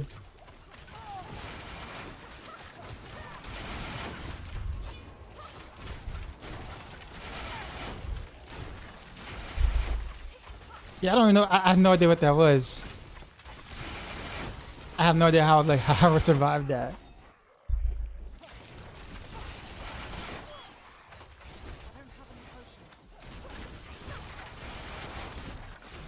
I have no potions.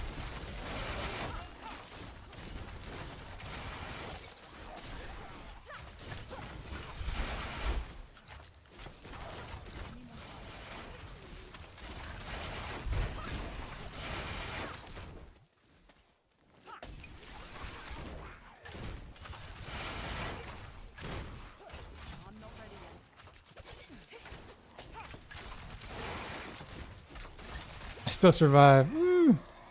Nice. Okay. We'll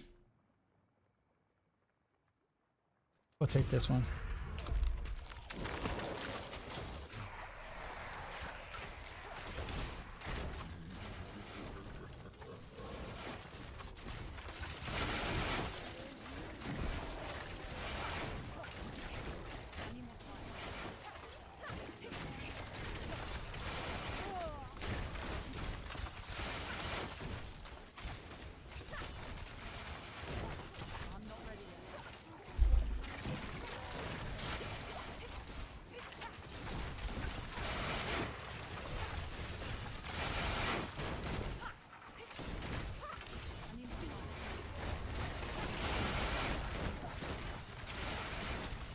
Ugh.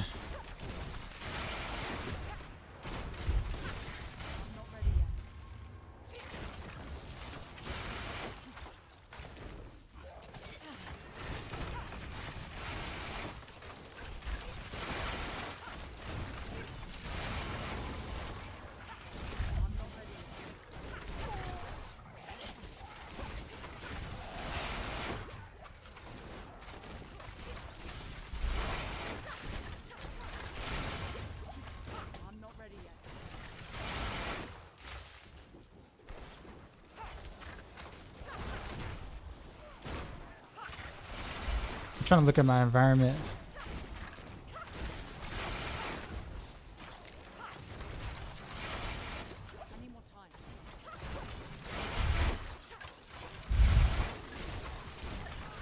Probably should kill faster so I'm not as in danger.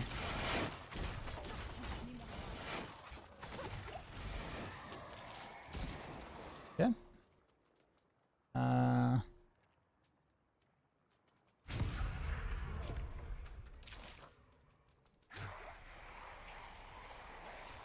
What's a good starting position? Like when they spawn, like I wonder like where should I be standing so I can start my kiting.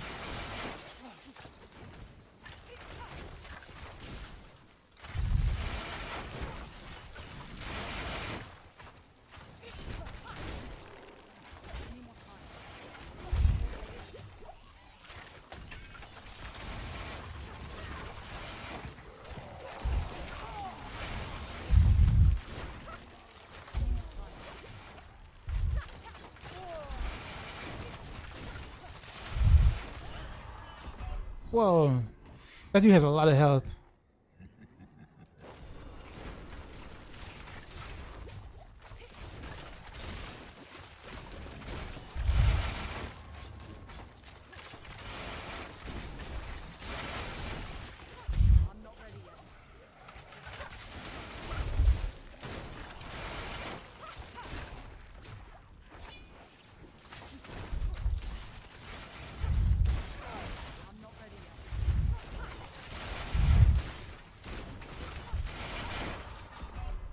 Okay, so he has an explosion attack. I didn't see until it was too late.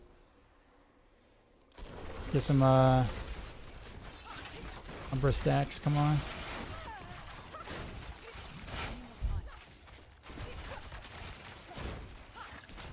Oh, he's that boss. Okay.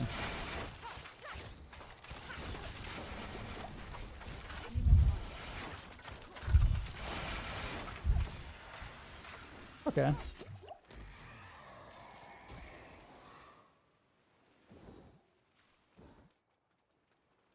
You and Ruger run the same build? No. I mean, the only thing that's kind of the same is that we both run rapid fire kind of thing. Combo points, rapid fire. Our approaches are quite a bit different though. Born.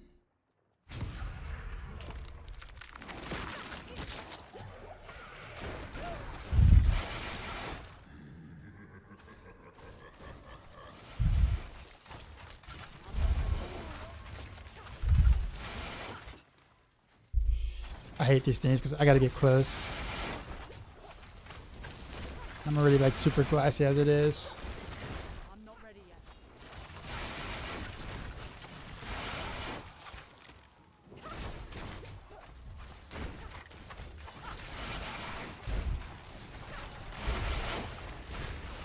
But I get why it's there, so I'm cool with it.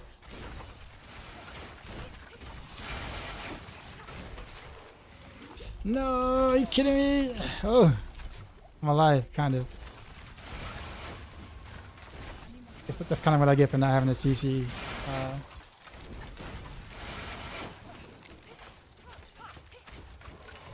CC break.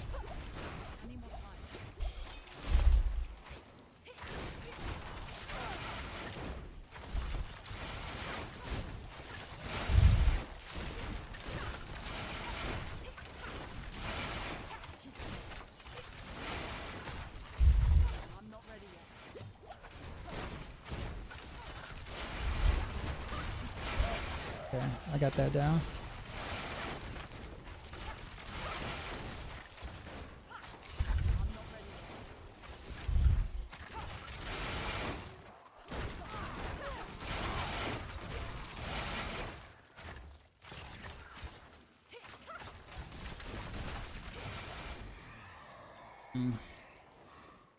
Yep, no revives left.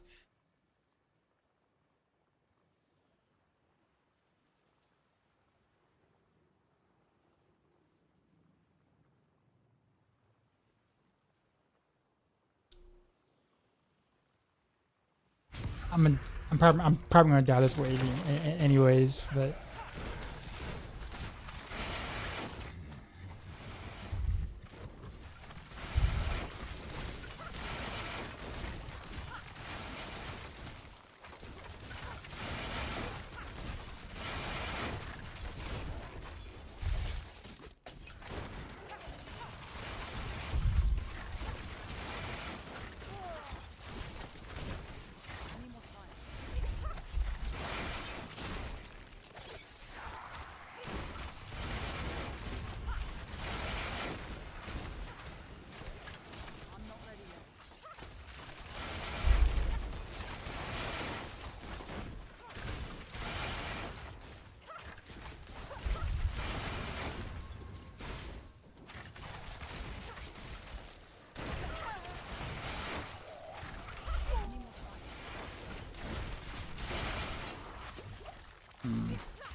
no. Dude jumping on me.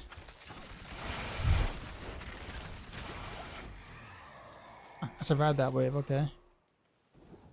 Why is that one yellow? Yeah, why are these two whites and this one's yellow?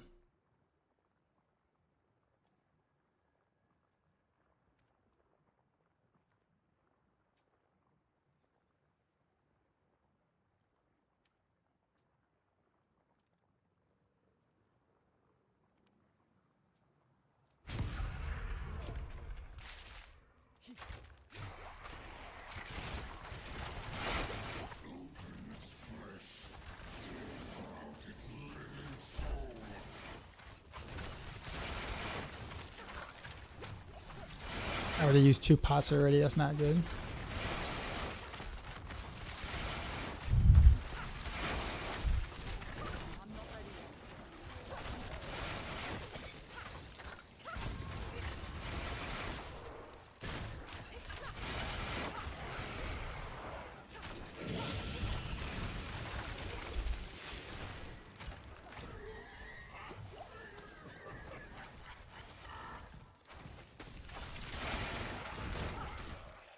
That smoke grenade came in clutch right there.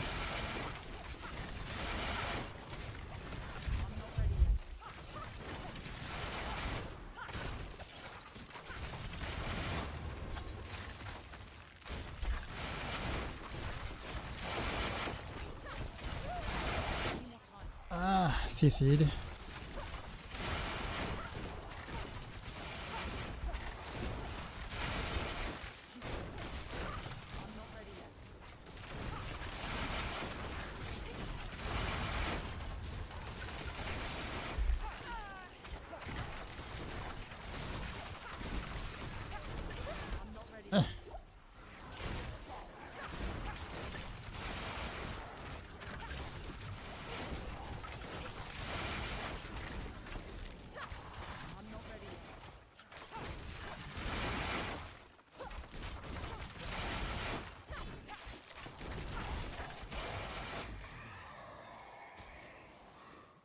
Okay.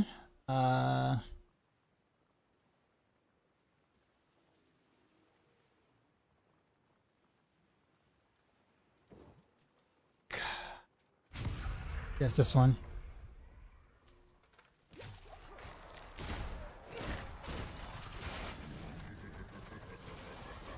I wish the choices were a little bit more interesting though.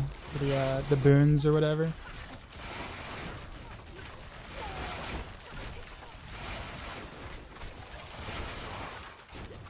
They're very generic.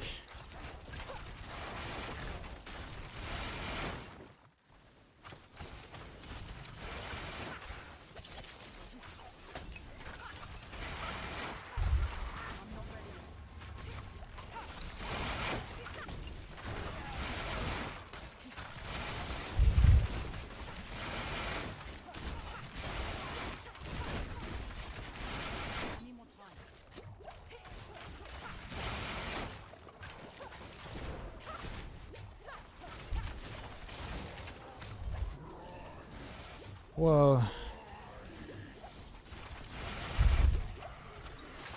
I got one potion left.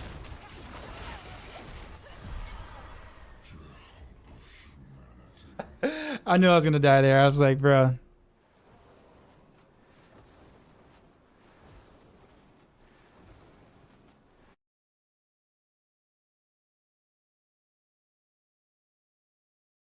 What did you end up doing differently for Rapid Fire Season 5? A little bit of things differently, but like I wouldn't. I mean, I would take what I'm doing right now with a grain of salt because things are, well, for one, bugged, and two, we don't know how things are going to end up being after the PTR. So like, I wouldn't be looking for completed builds, completed PTR builds. I'll put it that way. But the biggest thing is probably the generator, the cold generator thing, is one. I really want to use the new helm. That's also very, very strong. I'm gonna try Dark Dance. I'm not quite sure how I feel about that, but I mean, I may have to get that a shot. You know what I might do? This can make my life easier.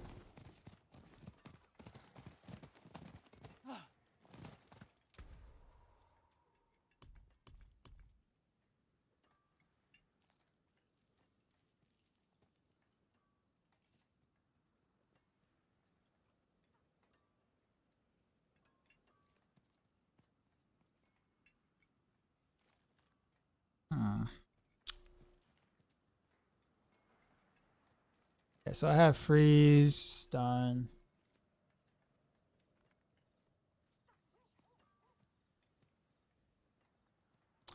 Okay, so here's what we'll do. We will.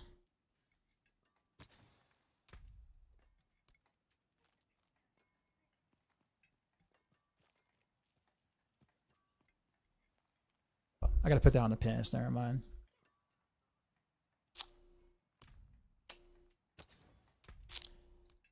There we go. Frostbitten. So I think most of the times I've died so far is because I ran out of potions. So we're gonna do this again. We're gonna do a 7 again.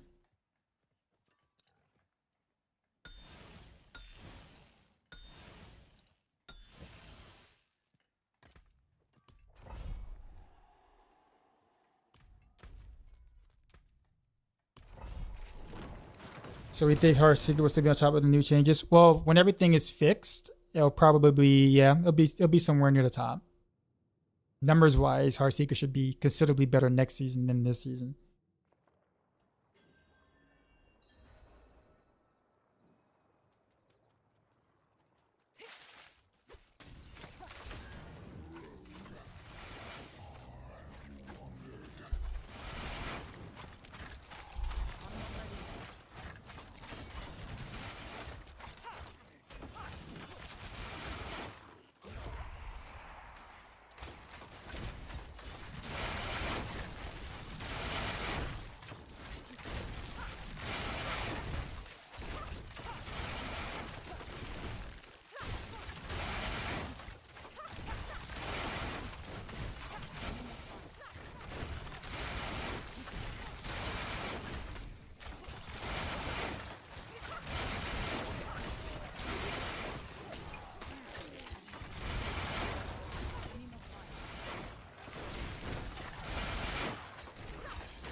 Whoops.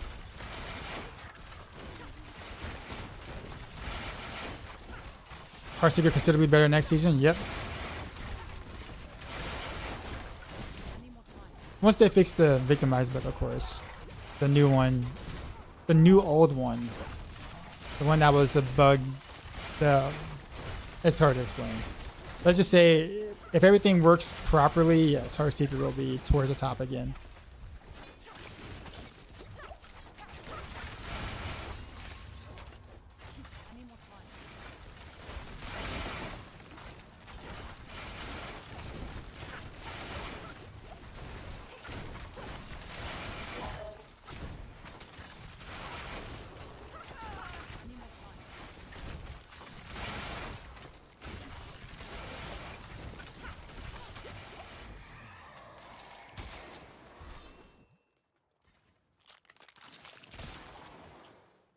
You say you consider his day, having hope for a fix?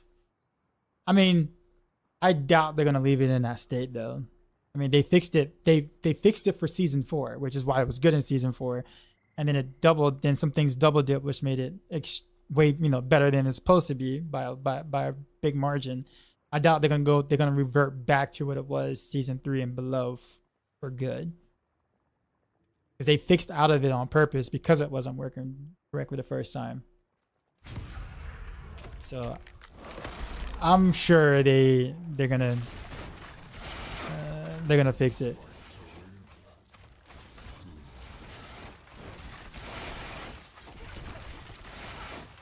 So I thought the same thing about ball lightning. Well, that's a different case though. Keep in mind, Victimize was bugged since launch. Like it wasn't getting any of the multipliers since launch, period. So that's why Victimize was so bad all this time. And then they fixed it in season 4, but unfortunately some things doubled it. I don't think they're gonna go back to the bugged values. Like ball lightning is working as intended, it's just weak. Victimize has yet to be working as intended yet. Not once.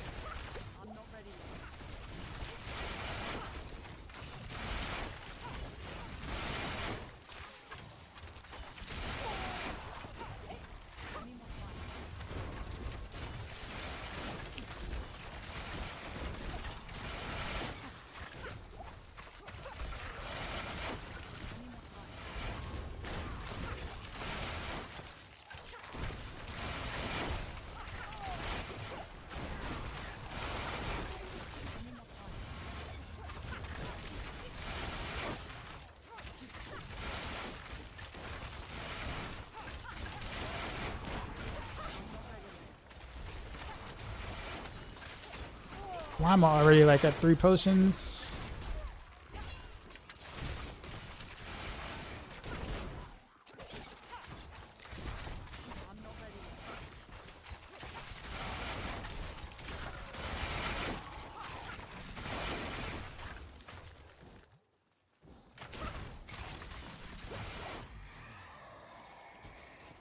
Got the new dagger yet? No, not yet.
Oh.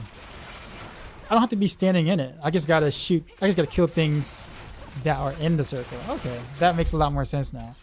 I thought I had to like stand inside of it. No, I just gotta make sure they're in the circle when I kill them. I'm glad I learned that. I was like, wait a minute. Okay, that makes things a bit easier. At least that thing.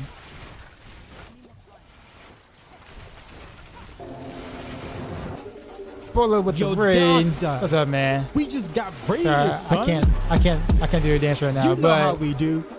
Drop What's my up, man? new beat for these new viewers. how the rewards from it? No idea.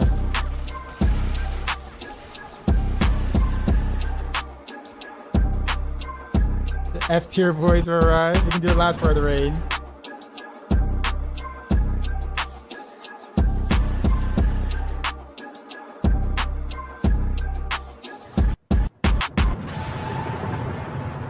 Sheezy. Out. What up? I boil up raided my stream with 88 views. It's either you or the monster to be in the circle. So if I kill things outside the circle, but I'm in the circle, it counts. What up, Boiler? Okay, so I didn't know that. Okay, I was making things harder on myself than you know it had to be. Shut up and take my money.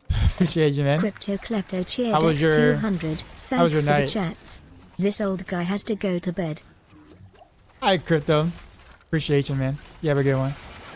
See you next time. My elixir about to run out.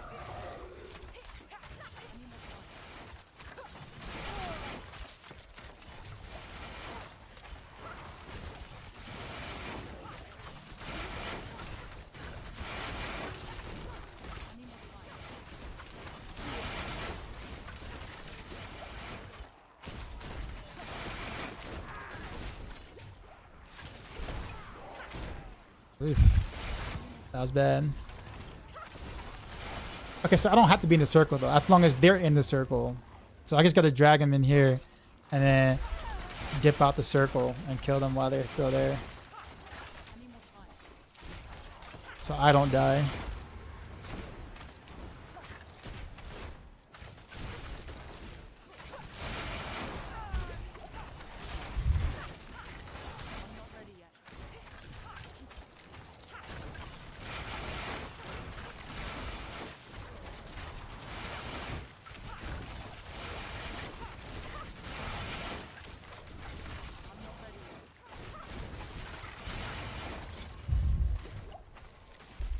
Come on.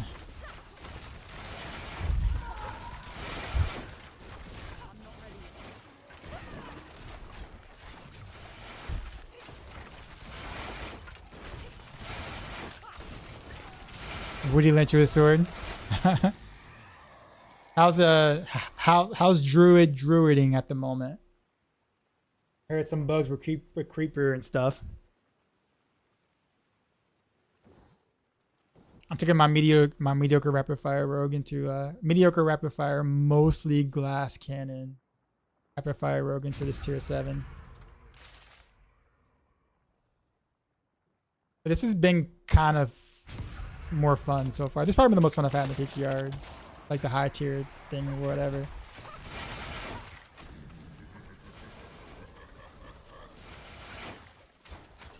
Depends. Do you like landslide or Corpheus? I'd be more of a landslide enjoyer. The Payers are like minions, right? Basically. So nah on that one.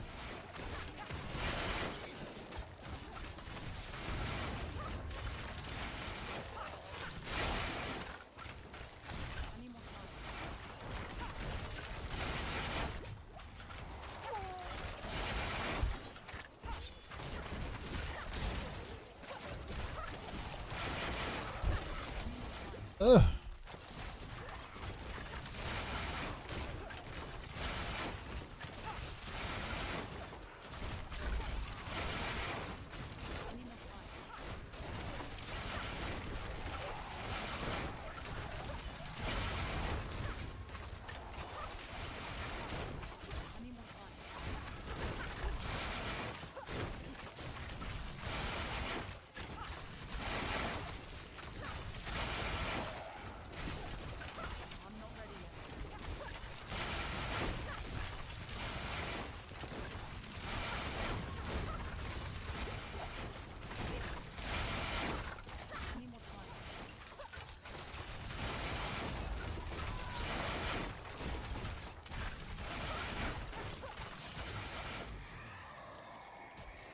Yeah, not bad. That wasn't bad.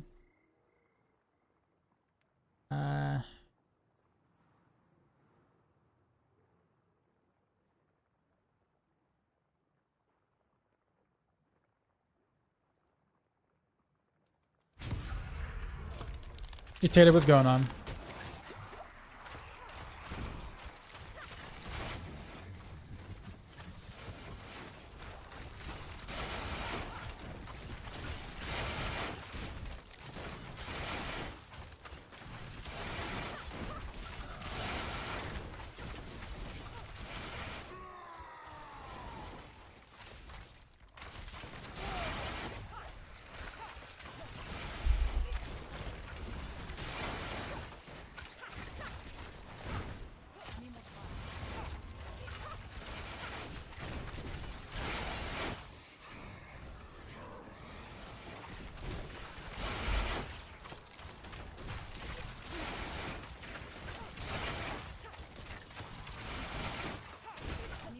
Is there an actual melee build for Road?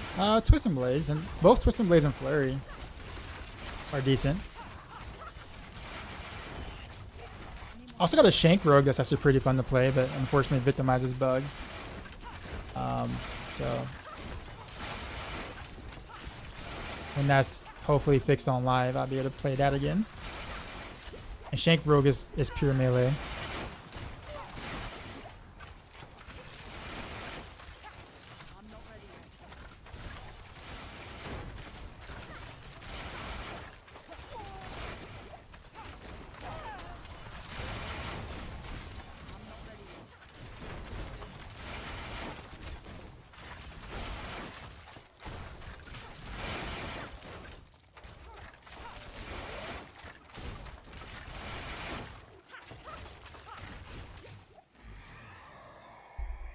Okay, what we got next?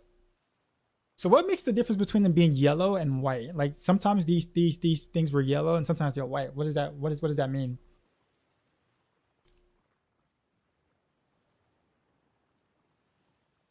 Poison Barrage with Andy's was doing pretty well for you. You ever give it a try? I haven't. I have not on PTR now.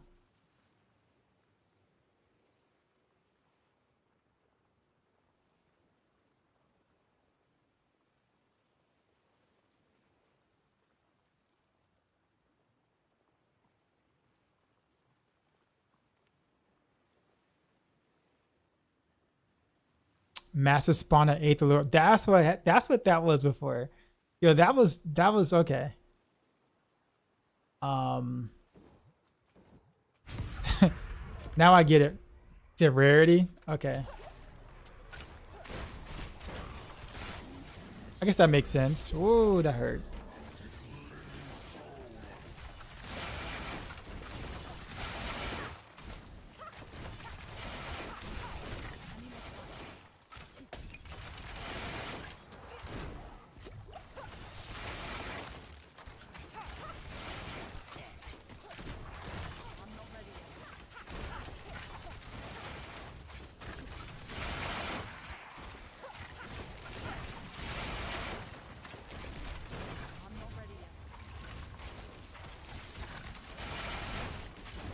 Where'd he go?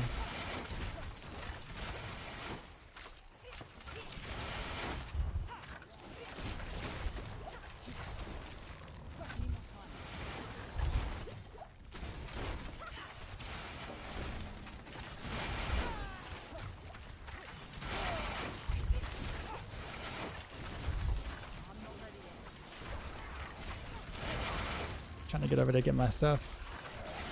Now leave me alone.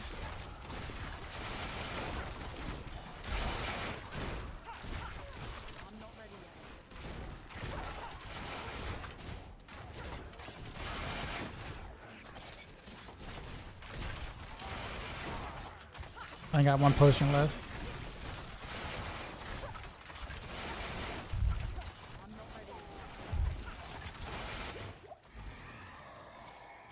Okay. Let's see.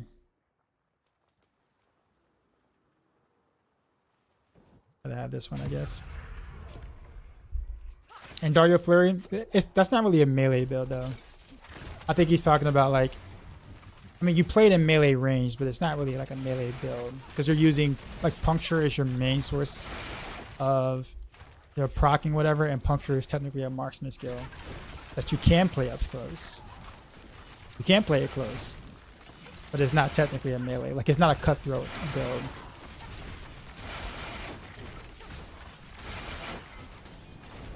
But it's the closest thing to melee that in season 4 that we had, I guess you could say, because everything else was longer range-ish, somewhat, except for Barrage.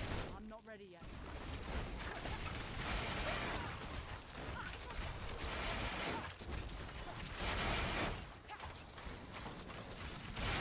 I'm not ready yet.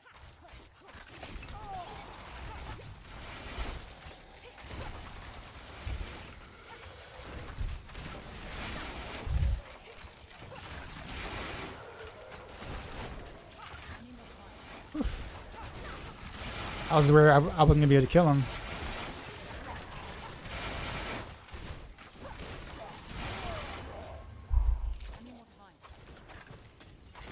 That was a clutch smoke grenade throw.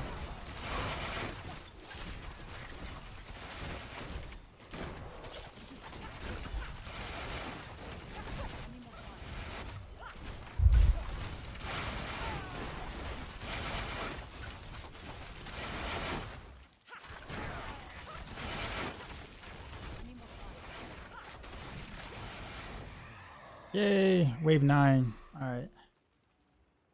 Or, yeah, probably wave 9. This is like increased potion cooldown. Increase evade cooldown by 2 seconds. Oof.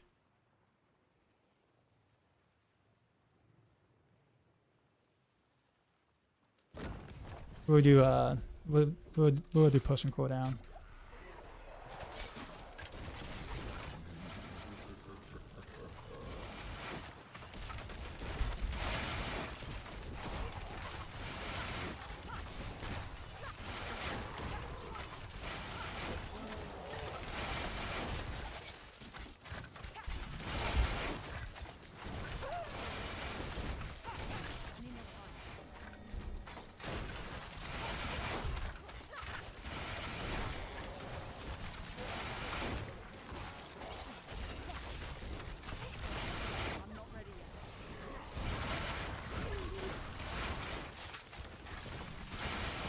Take evade, you got dash. Also got undying, so I think I'll be okay.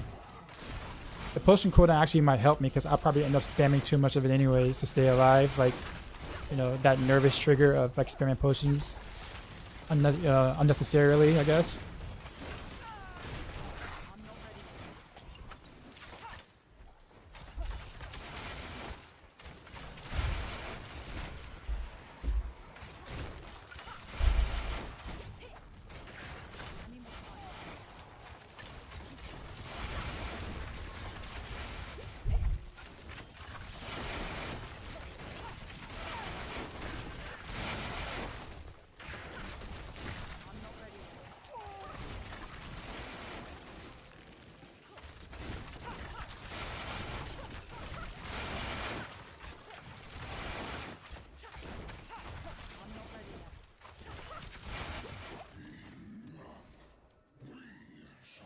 Okay, all right, so we got the boss now. Bosses or whatever.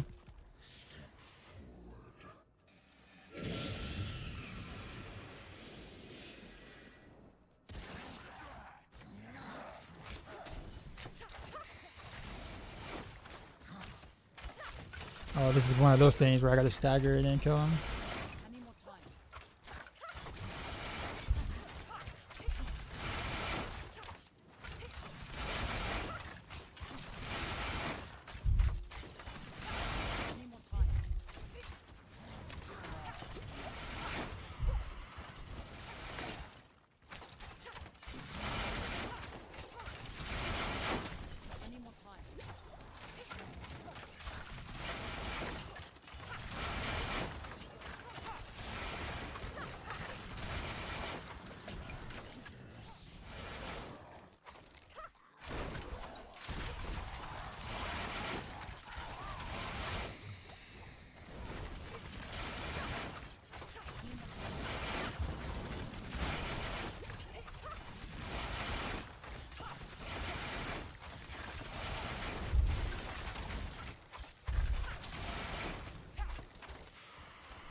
It's just you by yourself, buddy.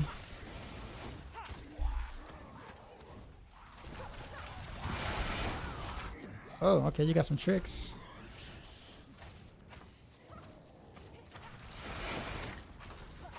Where you at? Oh, what? Oof. Okay. Know what we're gonna do for this fight?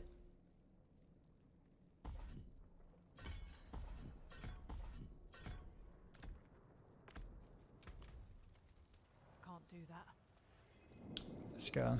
Since I can't knock you back anyway, so.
Whoa, what was that poison shot just now?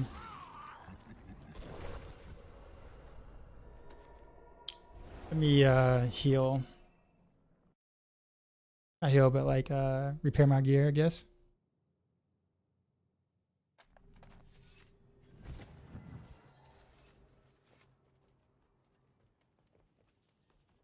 Father bless. What do you need? Oh, I still got a Dex gem in my Shaco. Unsack it. I made your friend Fangor last night.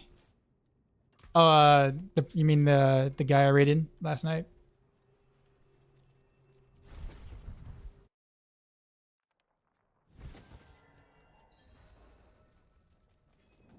Here we go. Round 3.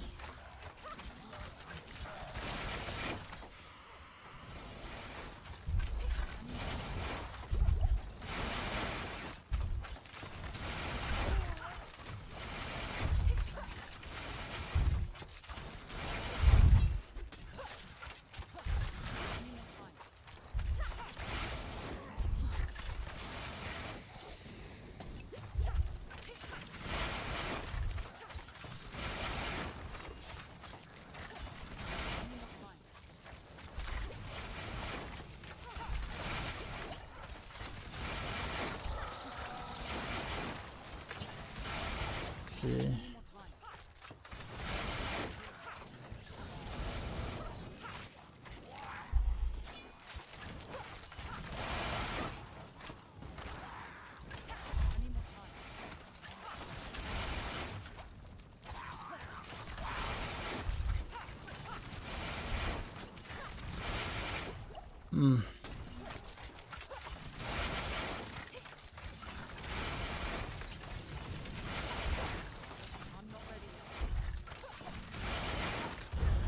No! Are you kidding me? Was that a one shot?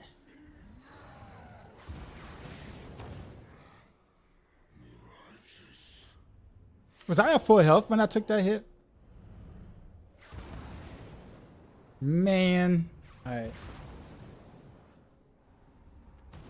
Any chance I want to share my season 5 PTR builds? I think it's kind of hard for anybody to kind of have like a fleshed out build right now because so many things are broken. So what ends up happening is that, you know, anybody you follow that makes a build is going to, like, you know, obviously follow that build, and then when Blizzard completely ruins it or fix all the bugs, then it doesn't work on season 5. So I get real careful about stuff like that, because then I don't want to feel like I'm baiting someone into something that just isn't going to happen, or things that are just not going to transfer over. Like, I'll give you a great example, like the elemental surge stuff that people got really upset that didn't make it to season 4 or whatever. And I kind of knew that wasn't going to, like, you know, fly, but people were just kind of like,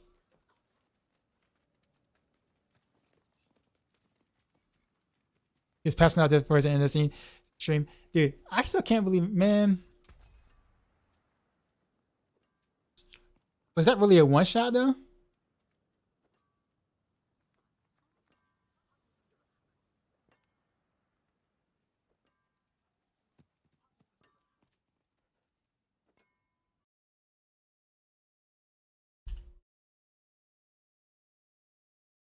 So,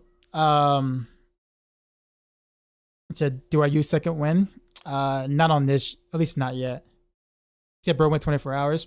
So, Mr. Pint, if you click on, so I don't have like my actual planner, but if you click on the Heartseeker guide and you click on the planner itself, I have all my variations there. Most of my oh yeah, I forgot they did change second wind. But I have most of my work in progress planners, because keep in mind, as the PTR goes on and things and whatnot, things are going to change. Are all the new items updated on the planner yet, or not? I haven't even tried.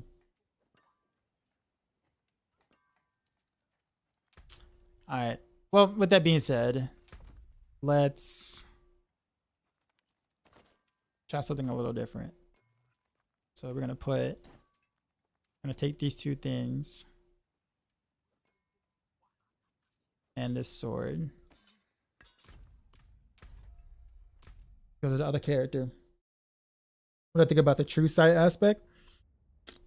It's definitely very single target, because I mean, you can only use it when you're attacking the target, right? When you're attacking a target that is intersighted or whatever. So like, that's definitely like a boss killer type thing. But it's not anything that you can like really use throughout like farming or pit run. It's definitely a boss killer type thing. So for something like, but also at the same time though, there aren't too many builds that would actually kind of want it or can fit it, because it is like, well, inner sight, believe it, right? But yeah, it's very difficult to even really hit a target, and like you can't. The thing about it is that you can't control where the mark hits or where the mark lands. I feel like if we have some sort of control over where it is, I think it would be a lot better. But yeah, wrong character.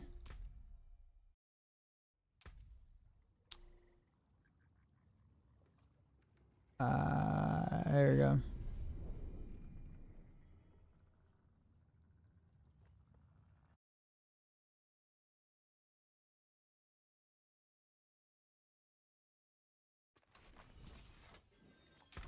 Okay, this is my Heartseeker rogue.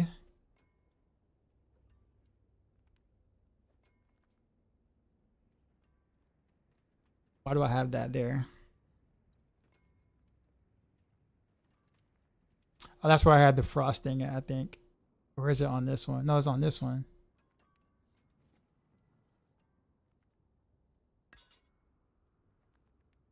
Okay, and I think Edge Masters was here? Actually, what the hell was there? Hold on. Share misery. So let's take this helm now. Chest. Sword.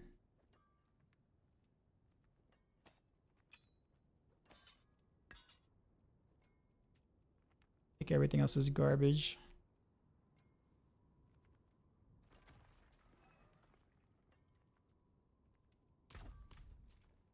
Oh, I was testing.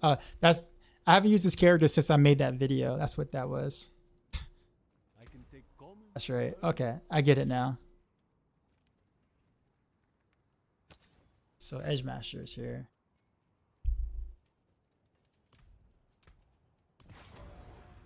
Very well. So I guess let's see what the sustain is all about here.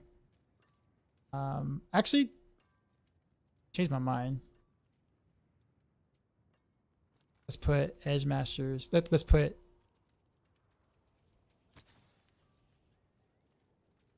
this one. Full clip.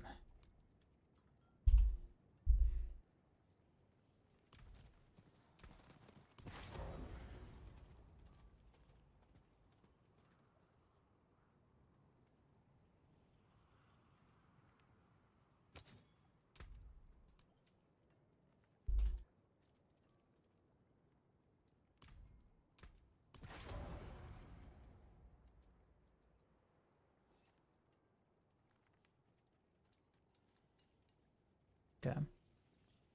So now we put this here.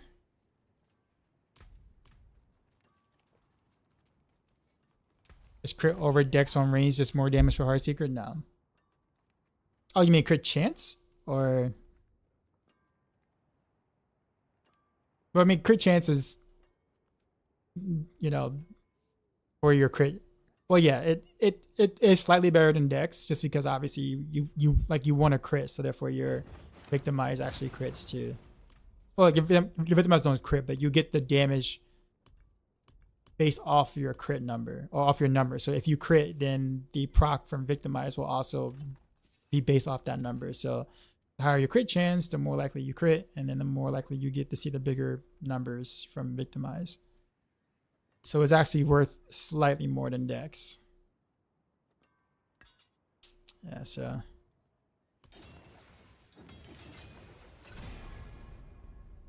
maximum resource. I don't want anything perfect, but basic skills. Okay, we'll take that. I have to go convert.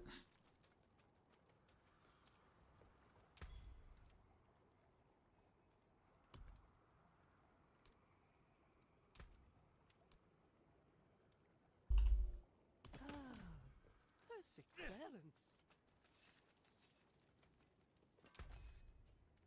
Let's see. Should work.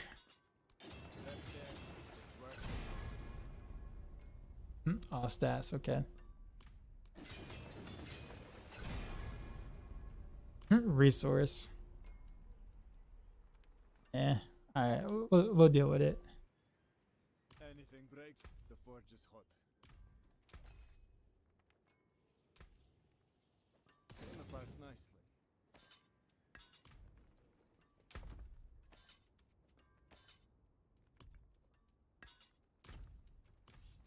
Dang, I've been streaming for 4 hours. I haven't gotten up and walked not one time. I'll be right back.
Okay.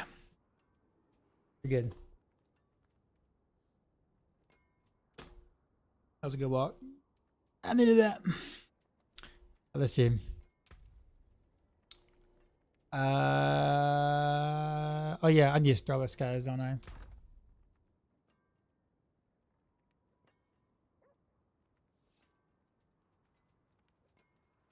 There it be.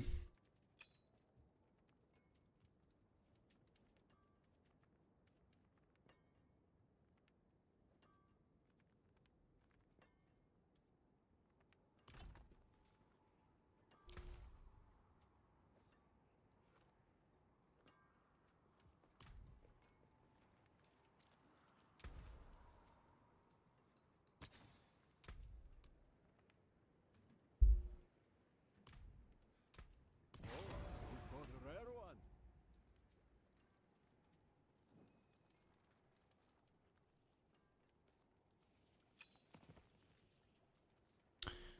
Okay. So let's see what this is all about. See how my resources or how my resources are handled here.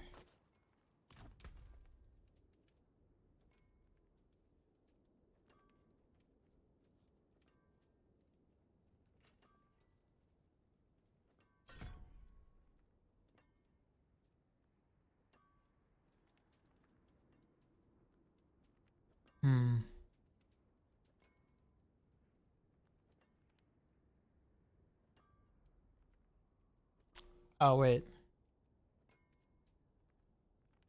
Wait a minute.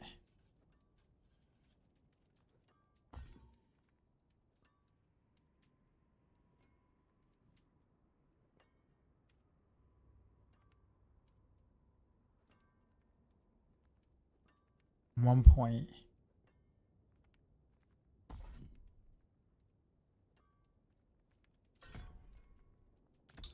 Alright, let's go to the Overshad. What build is this, Heartseeker? But I'm doing it. I want to see what the new uniques. Like I want to see what my sustain is like.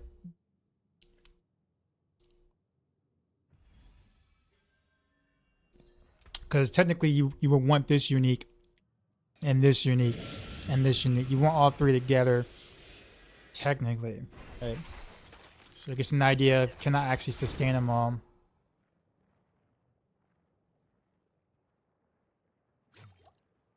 By the way, is there an indicator for Starless Skies on the bar? Like does it like show up?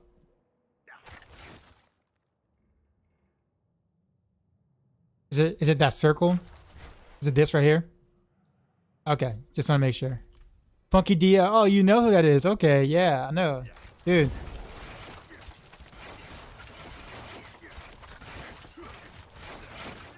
Yeah, alright, we can pretty much sustain this.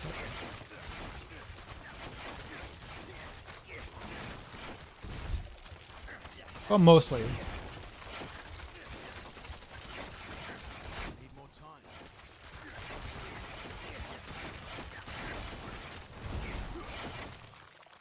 Yeah, so we can actually sustain this. Okay. Well, mostly. So, I mean, we could do a resource aspect to kind of make sure we can. Or like do like something on the weapon like a resource cost reduction or a resource on kill or something. Or no, that's about it.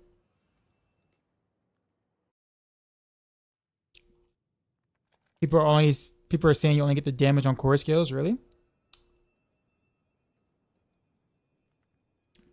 That's how it used to be. But they've since changed the wording.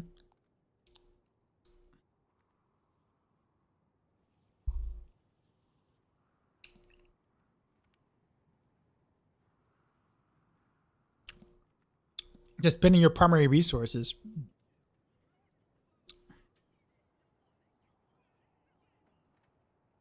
Oh, Lucian. So are you saying we're not getting this? Can I test Pit? Pit's kind of broken right now, but we can.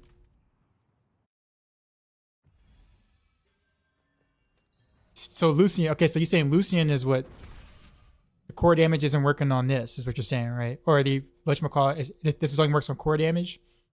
I mean, I guess it kind of makes sense because it does give you plus ranks of core skill, so they probably really meant that to be core skill only, but I mean, we can find out. Should be a pretty easy, simple test because the damage buff should be vastly different. Should we just do a boss?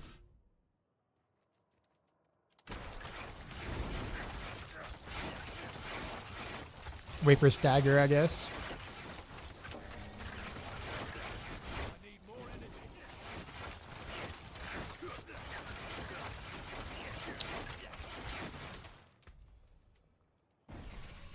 We saw some 60 to 70 mil crits on the stagger. Let's wait for all this to go away. My trap to go away.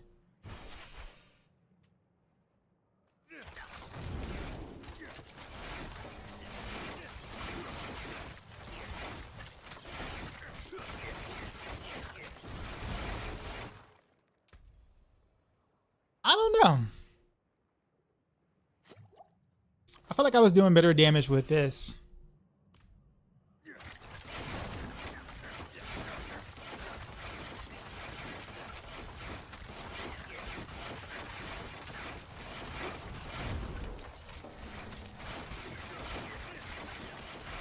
Yeah, definitely more damage with this. It's one of those things where it's obvious. It's obvious when it works. Yeah, I didn't have to like change anything. I was like, okay.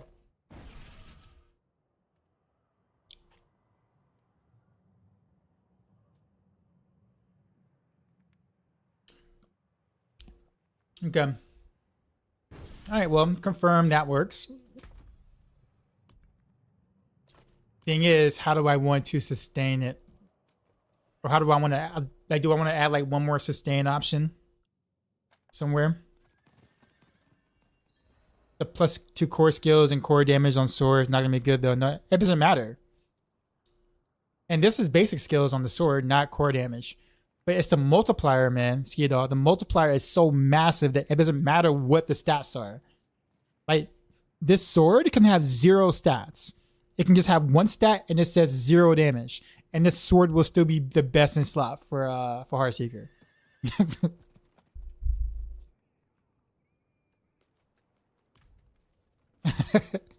Yeah, it's really about the multiplier. I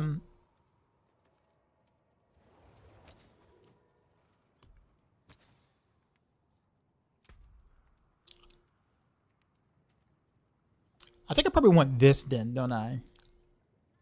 I can do this or the resource cost reduction. Let's try each one.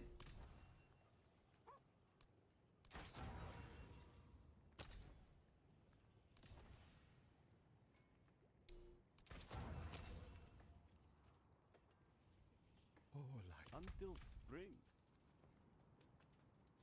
Where the sword and hill drop from? I don't know. I didn't find it. Someone in chat let me hold theirs.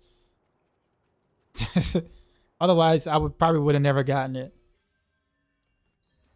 Normally, I don't take gear from chat usually like that because I'd rather find it. Usually, if I don't have one, I'd rather find it myself. But yeah.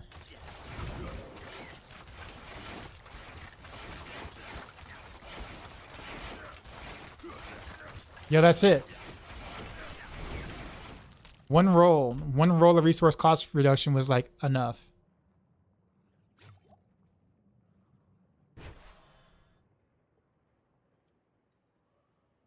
Said, oh, that's why I wasn't answering. I mean, someone just gave me these two.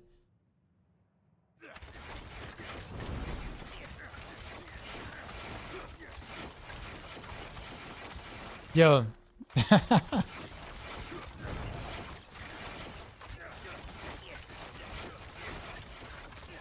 Why does my attack power keep going up? Is that the exploit thing? It is the exploit thing. Why is it showing up on whatchamacallit?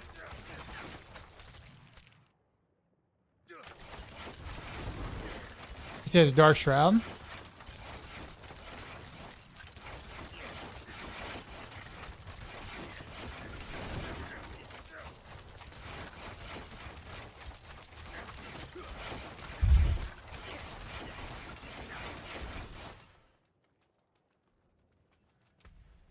I wonder if I put more points into, like, I wonder if this works.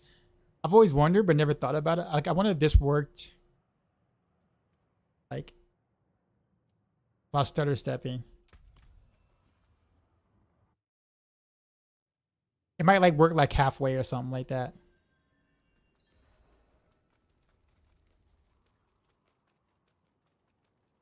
And this is before they refix Victimize. Yeah, I mean, I'm telling you, man. Like Heartseeker, like once Victimize works as intended, I guess, Heartseeker would be kind of busted again. But I can take common, turn it special. let's go with the other one, the one that was it Thomas suggested.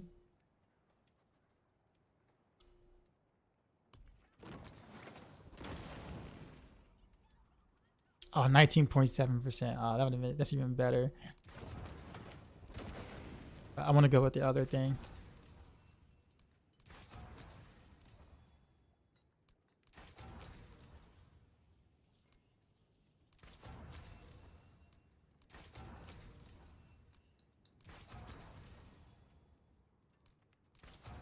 But I'm usually never low enough before Intersight procs. So as long as I can sustain myself long enough until Intersight procs, then I'm all good. That's a low roll. That's a mid roll, actually.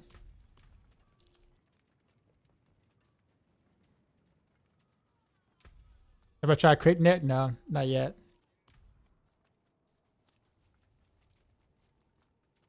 I have a hard time doing that. Well, with Heartseeker, I probably wouldn't. Rapid Fire, maybe. Heartseeker, I wouldn't because that ability is just way too strong. But on the neck, but on Rapid Fire, that might be a play.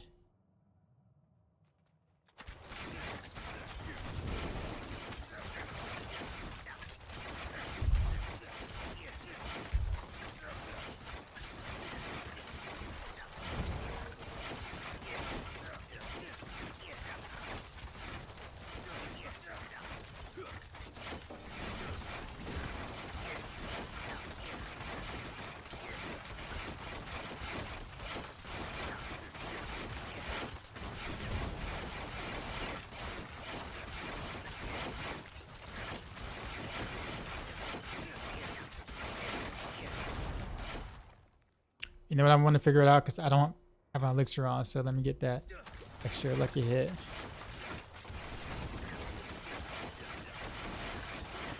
Okay, and Dario's damage crit? No.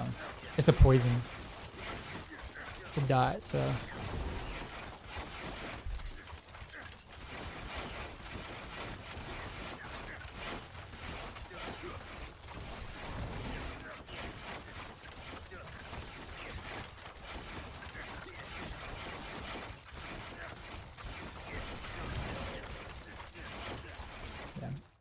I don't think it really matters which route I really go in terms of resources is concerned.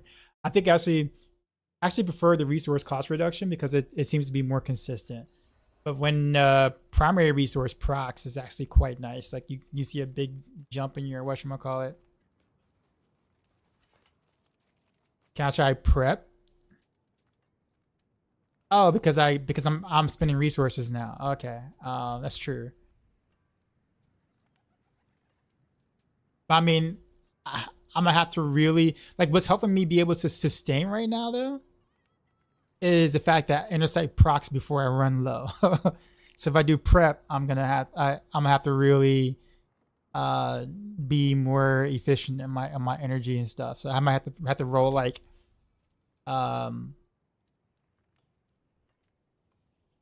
Oh, okay, I see what you mean. I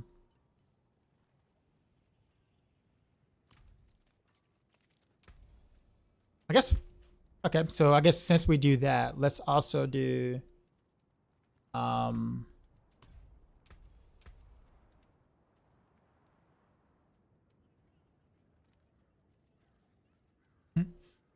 Should I do it? Because then I'm gonna have people thinking I'm making a shadow clone build. Hold on. Let's just.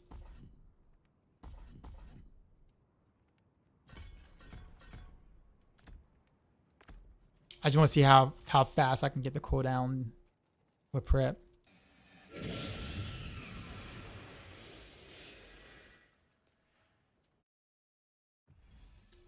What's free damage in DR? What is?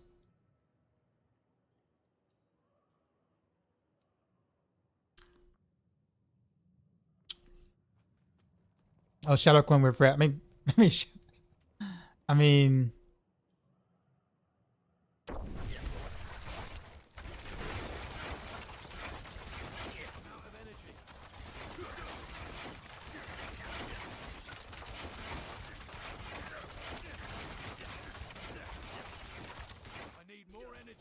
Almost.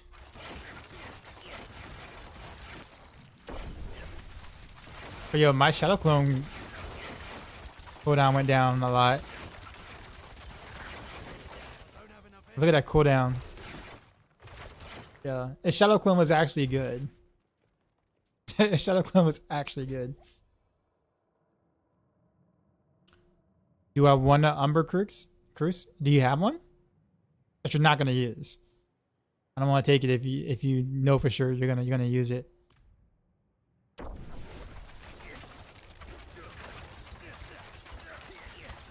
Let's look at the shadow clone damage. Look at all that damage shadow clone is doing.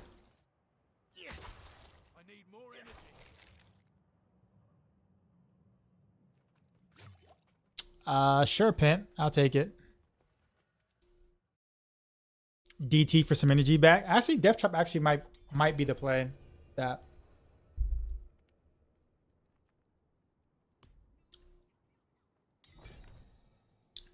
But I have to give up something else. I don't know, maybe Shadow Step.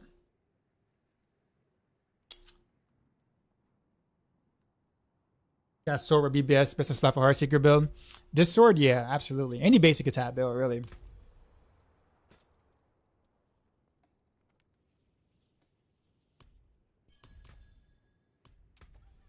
Well, thank you for that. We'll mess with that a little bit later. But yeah.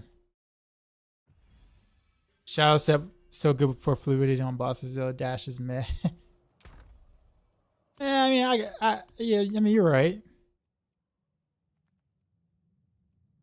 But I mean, I don't know what else I would take off my bar though, because I mean, Cow Traps is a lot of damage. Smoke Grenade is actually good now.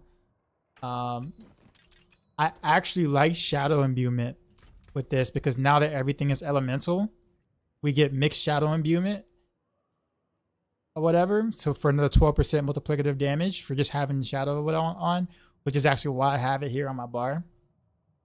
So it's kind of like I have to figure out what I want to give up for that.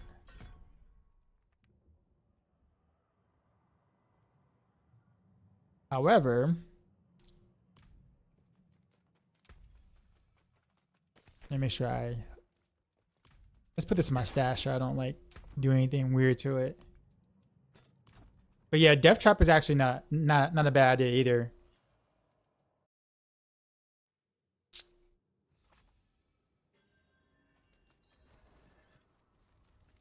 I guess we can do a pit, I guess. Let's go back to Inner Sight. And then let's do I can take common, turn it special. let's see if I can get a big enough roll again on this. 15%. Oh, 20%. Okay.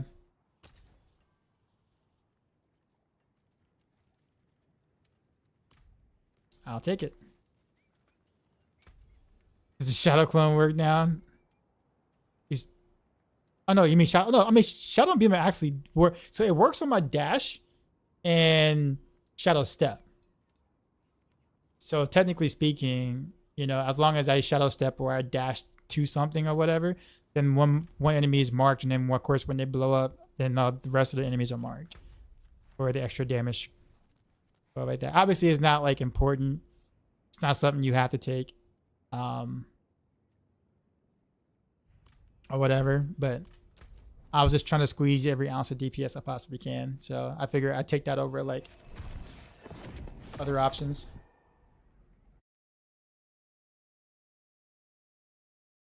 Now, if I'm using the totem pole, the totem or whatever, I would actually be using poison trap again. Okay, let me see. Paragon, be all right and stuff. My glyphs going. Canny. Roll. Actually, why do I have diminished there?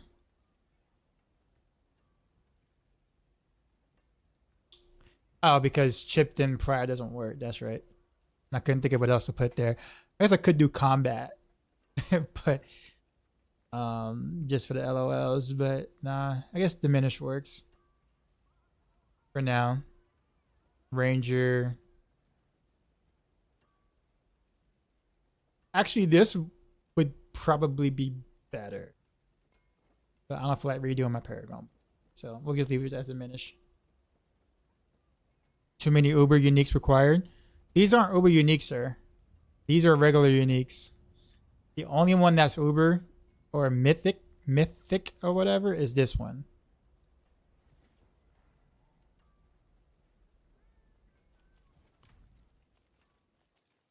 Sky's not required.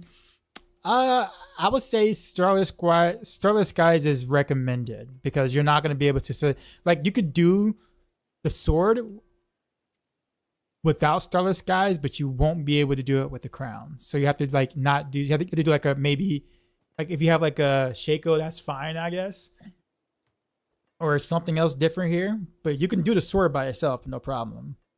I think that's fine. But you're not gonna be able to do the crown and the sword without Starless. Like that ain't happening.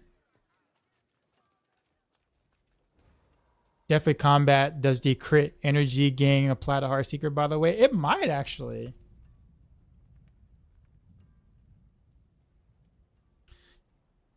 Skills that critically strike restore 12% of their energy cost.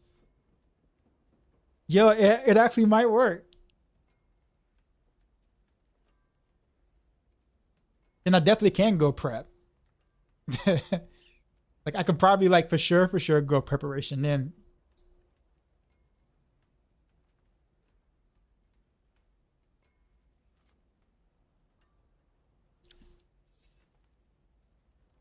All right, we'll try a couple of different things.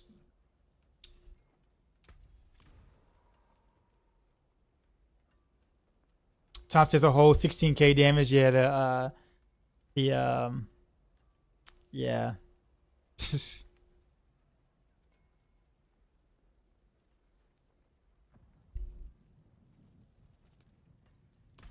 Or the T100.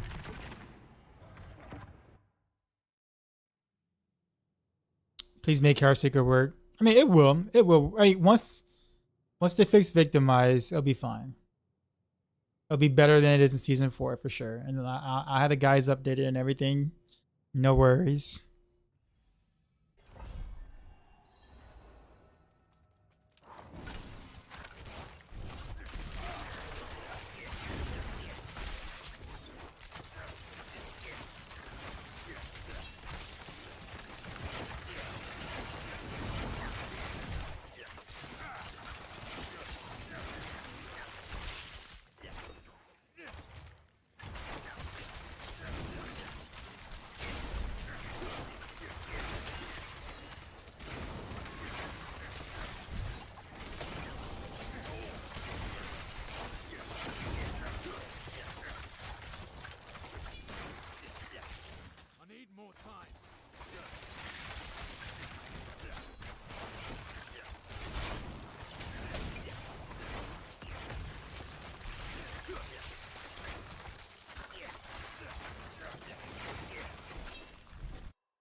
think you have to kill everything now too, right? I think you can't really skip around as much as you used to.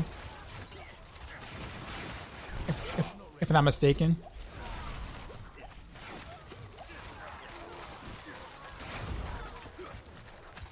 How does a sword, new sword work? It's just more basic attack damage, literally. But it makes your basic attack cost energy now.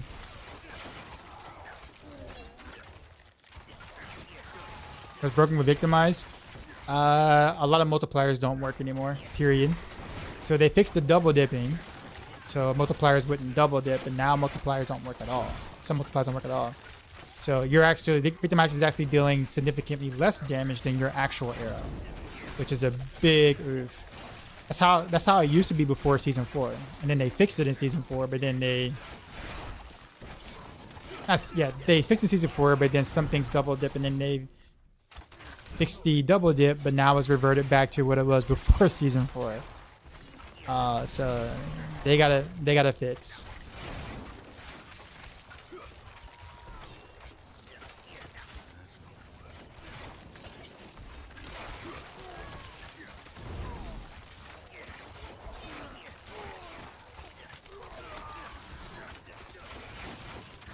Right now, all like they're pretty much dying to the arrow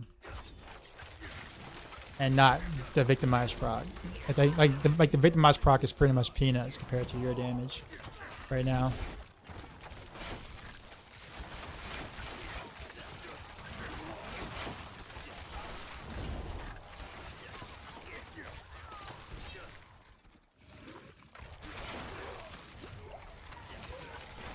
You try to get a similar build to work with innovation. You mean this build here? I have no problems with energy at all.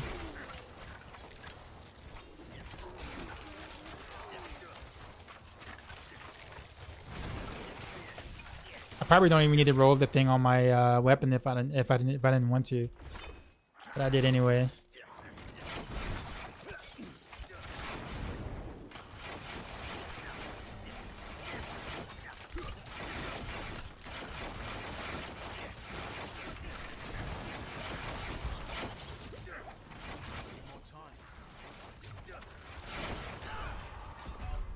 Oof. I must have ate a lot of hits. I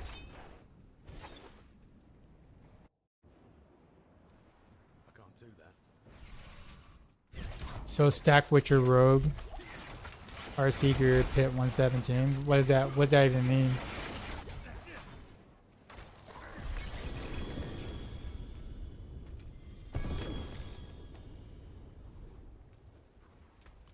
Like, I feel like Pit right now is kind of a wash. The scaling is a bit different, so you can't compare like live to PTR. Boss is messed up until you die first. Yeah, you mean you can't do enough damage? Oh, I see.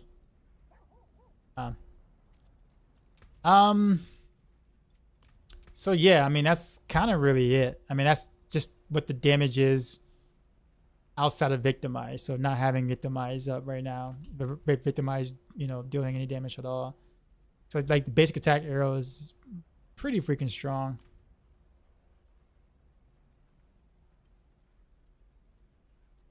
So did it fix the Pit boss's health bug? No. You said no need to die anymore? He died a lot faster after I died. So what do you need to do? You just need to go in for a second and go out and then go back in. That's still I mean that's still kind of stupid. Like I thought maybe it was fixed or something. Oh yeah, you don't have to die anymore. Oh, it's fixed? No, you just gotta work around the bug. You gotta go in and go out.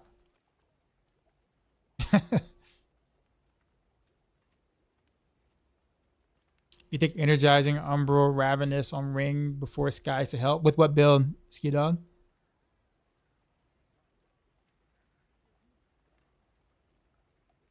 Heartseeker? No, you don't need any of that. Literally all I did was put on this shard and crown, and that's it. Like, I didn't roll any other like resource aspects or anything like that. Obviously, you do want to make sure that you maximize innovation though, and also alchemist fortune. Oh, you said before you get skies? I honestly, I wouldn't even do the helm before you get skies. Like, Umbral would not be enough. Ravenous would not be enough either. Skies drops material, just craft it. Like you're gonna get your first 3 sparks, right? And then at that point, farm for any uber unique, which may not take too long, depending on your luck or whatnot. And then whatever uber unique drops, you salvage that, create a Starless Skies, and then boom. So instead of Shaco being your first item, you go with Starless Skies.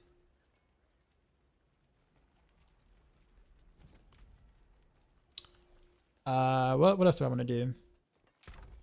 I heard this this dagger is busted, so I guess we'll give it a go.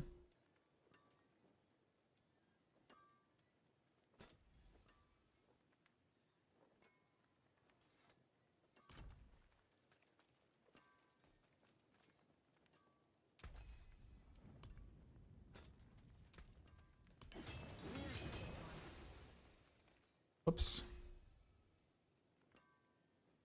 Dexterity. And it's got innovation on it. Yo, okay, so I'm not even gonna like, so if I do this dagger, I'm not even gonna need resource cost reduction on the thing then. Okay, but Dex again. That's the first cooldown. Okay, that's fine. All right, now let's go. We're gonna take out a shadow real quick. Let's do a poison trap.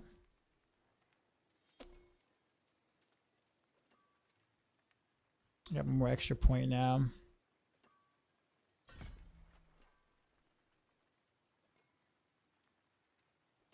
Oh, that is right, because below 50% maximum energy, my attack speed goes up. Forgot about that.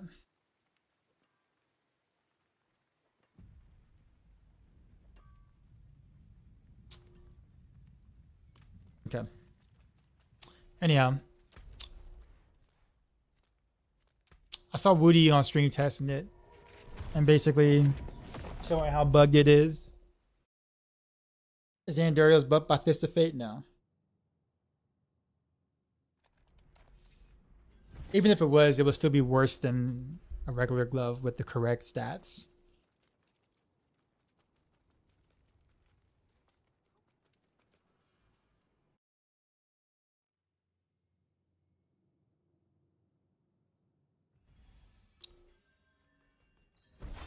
Okay, so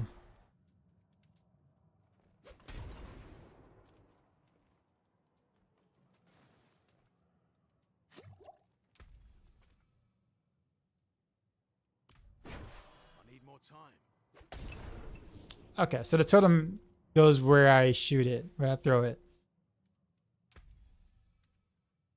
That's a really bad roll on that. 3.8 seconds.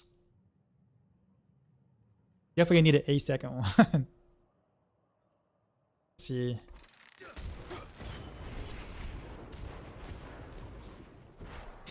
Whoops. All right. So I can have 2 totems up at the same time, right? So I can do like this and then that.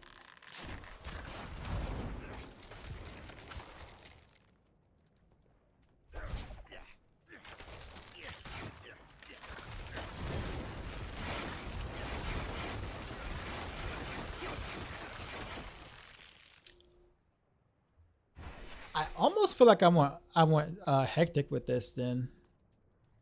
Just so therefore I can like so I can just lower the cooldowns of these. I guess I really wouldn't need them unless I'm fighting against like a pack of elites though, right? So have I tried Twisting Blaze? Not yet. What's the highest number I saw in a Diablo game? Any Diablo game? Sever. It was like a Sever hit basically. I forgot how big the number was, but it was ginormous. Nothing I've seen has come close to a sever hit.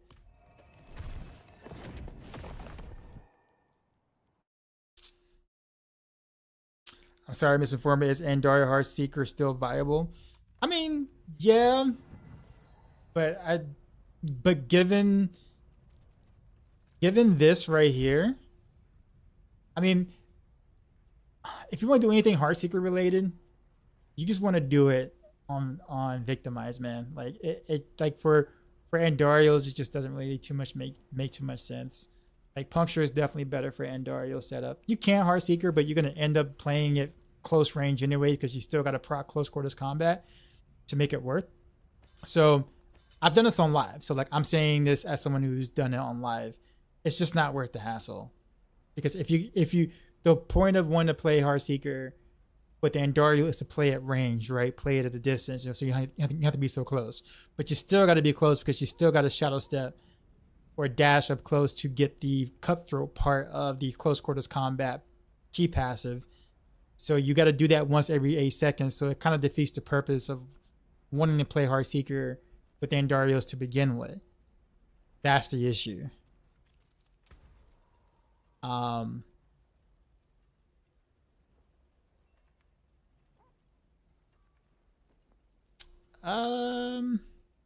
guess we'll up it because I need to see the totems in action. Just your solution for fixing Victimize, just make it work like it's supposed to. Literally, that's it. Right now, some multipliers are not working at all. So just make the multipliers that are supposed to work the way that it's supposed to work, and make sure that none of them double dip, and then we're Gucci.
I forgot I have exploit weakness on. I should probably take that off. That legendary note off.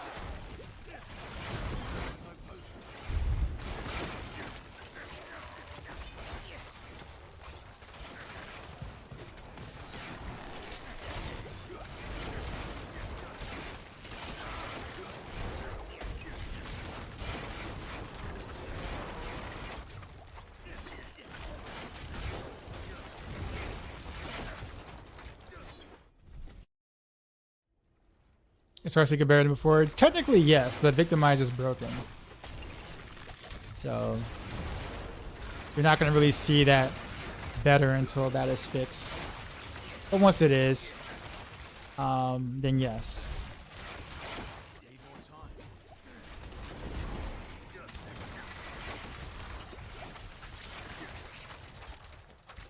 Where's my potions at?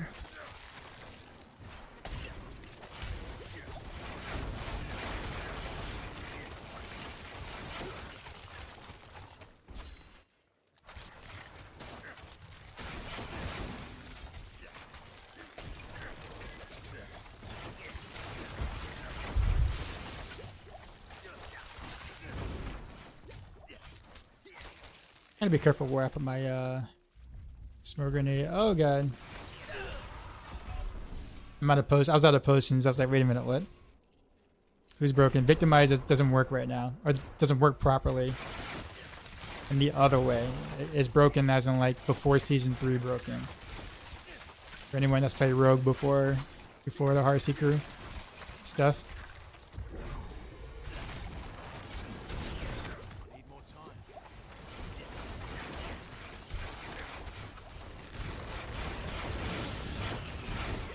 Let's see. Martin, appreciate the follow.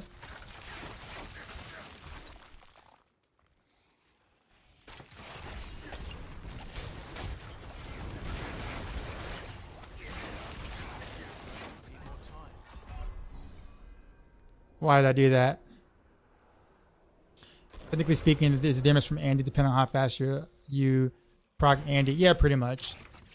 It's not about how much damage you deal, it's about how fast and how often can you proc Andariels. Oh yeah, I didn't kill everything, did I? Yeah, I forgot about that.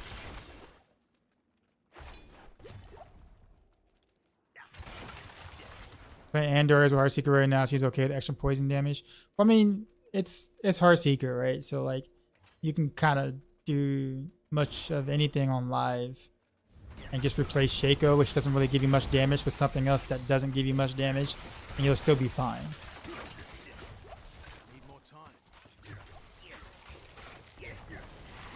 It doesn't make it good. It just means that it'll be fine. Like it won't like the build will still work.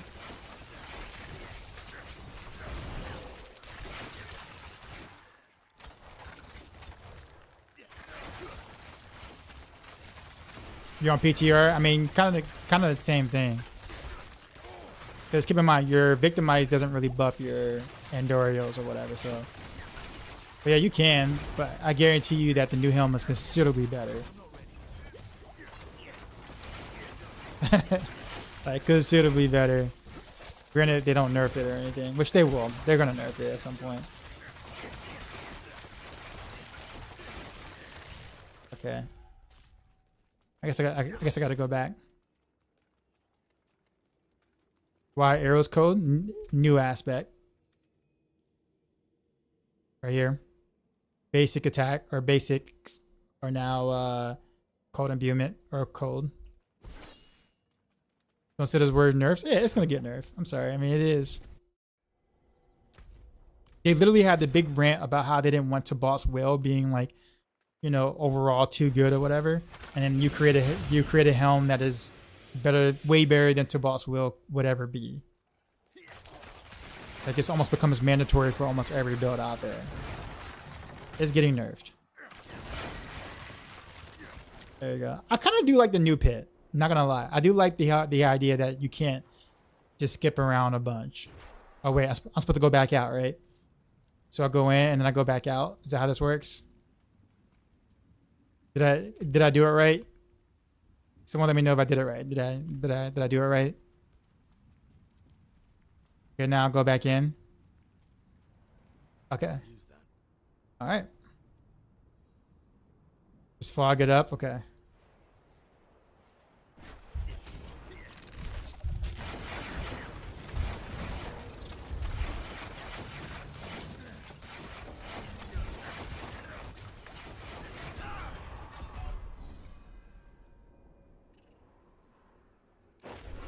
Ow. I can't do that.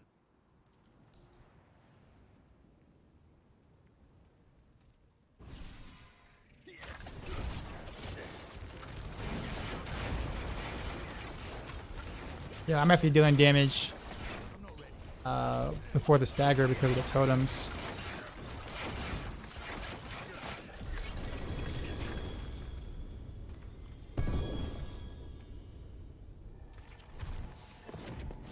Oh, that just to die. I know, right?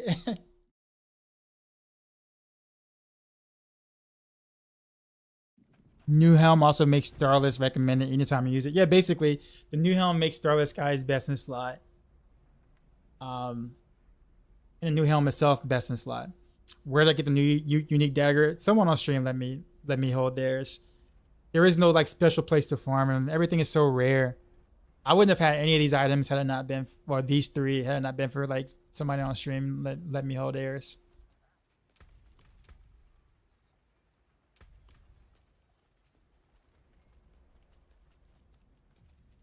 Within the uniques. Which rogue would be the strongest next season? Do you think? No idea, because everything's bugged right now. So like no, like there is no way to really guess or know. Period. There's just no way to know. Until things are, well, not bugged and working properly or whatnot. Because there are just some things that are just either don't work or are scaled way too high. Like for instance, this dagger is scaled way too high at the moment. Victimize doesn't even work that well. These two actually work fine, I believe. I don't think there's any funky thing going on with these two quite yet. But yeah, I can't. If I had to give you somewhat of a guess though, I would say that the builds that were pretty much at the top last season for Rogue will probably be at the top again this season. Or next season, sorry. So most of the same builds that you've already been playing will probably be the same. Well, most of the same builds that were in S tier before will be in S tier again, probably. That's probably the only thing I'm probably confident enough to in saying. But in terms of what is the best, no idea. I can't even begin to tell you what's going to be on top.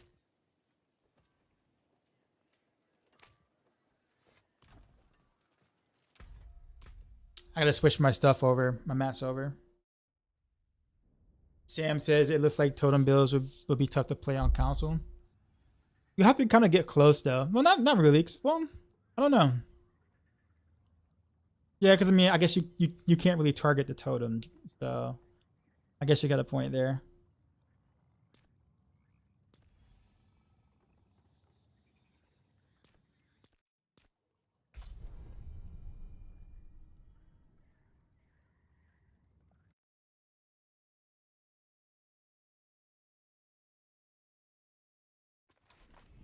We just don't know which bugs will stay or which new bugs will be introduced. Meta is pretty much influenced by bugs.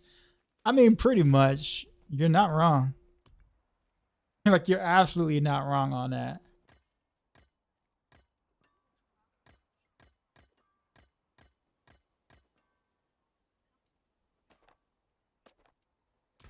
Okay, so we're gonna try some the new content with the good but not good Heartseeker setup.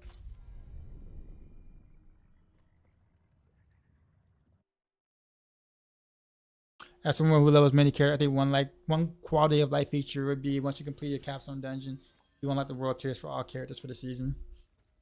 I'd be down for that actually.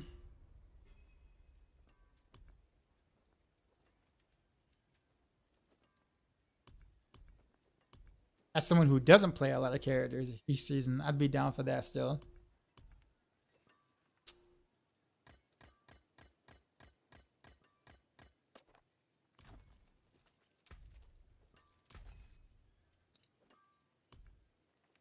We got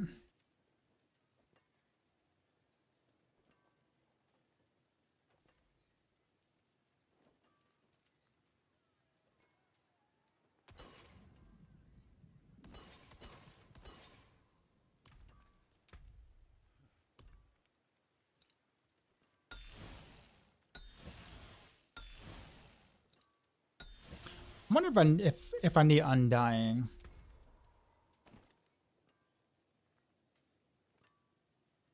Bright aura, brighter soul. Finest jewels in sanctuary. Undying would be very good with this, but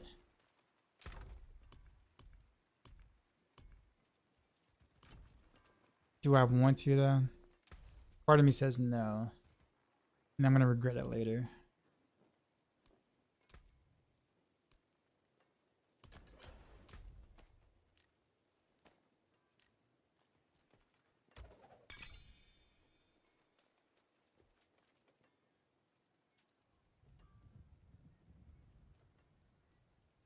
Yeah, I think you disagree about the bugs. They made me drop playing those skills characters. Well, I think that's not what he meant. I think he's. Oh, never mind. Sorry, you weren't replying to me. You were replying to Narf. Well, in that case, Voodoo, I actually agree with you.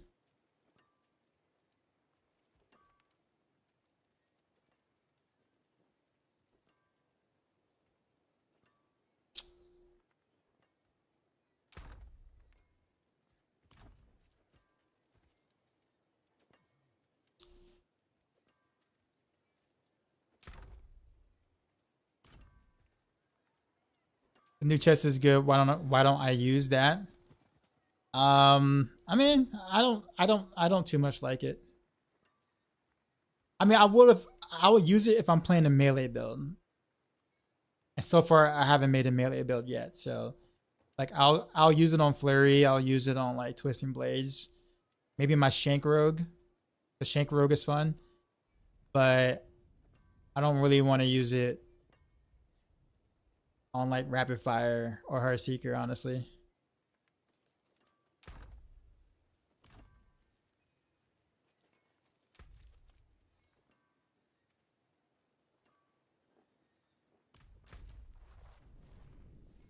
I may be one of those weird people, but like when I play like a marksman skill, generally I like to play the marksman skill at range, mid range or as range as I possibly can. So I really don't want to be pulling monsters into myself if I'm gearing super glass cannon and trying to play at a distance. What is Shank Rogue? It's like a build that I kind of put together that it's like a segue from Heartseeker. But it uses Blaze Shift instead. It's actually quite fun to play.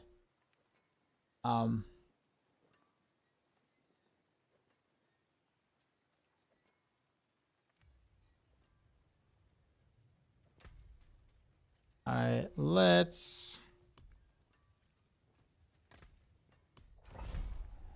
just YOLO.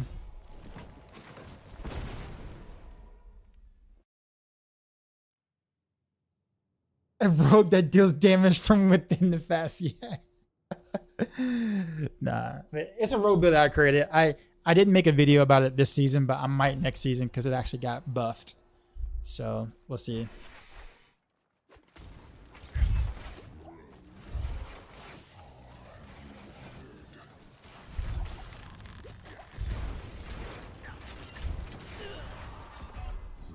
That killed me?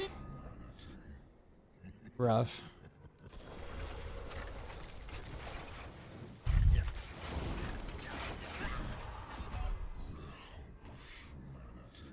Okay, that's 2 1-shots. Can't afford to get hit by that, period. Alright. Also, I forgot to put my elixir on. Where's it at? There we go. Alright, well, no more deaths. Can't afford it.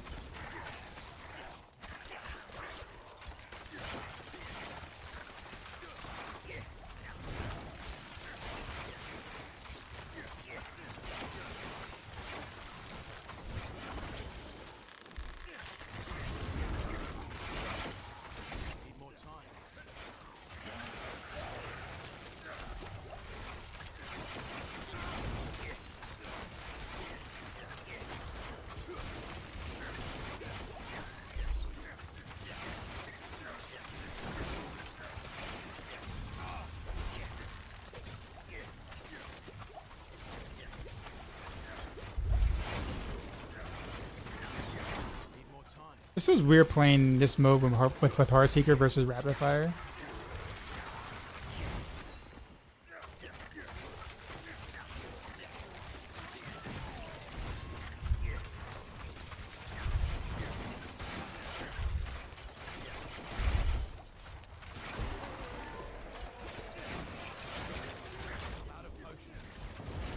And I'm out of potions now.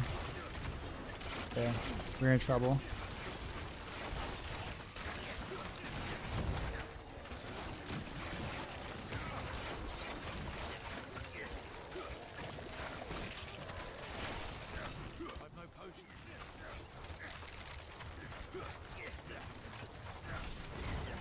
There's something over there I can't see. Yeah. We somehow survived that. That was weird. Okay.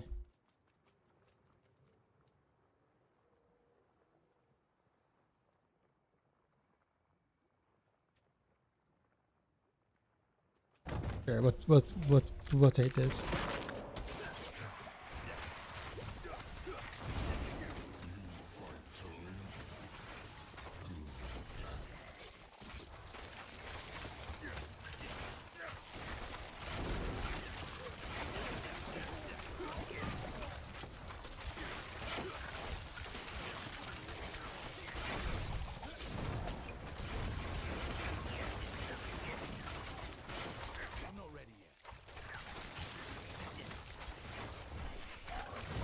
I get hit by that, I'm dead.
Okay.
So that fireball that the dude throws out, I guess for my current gear is a one shot at tier 7.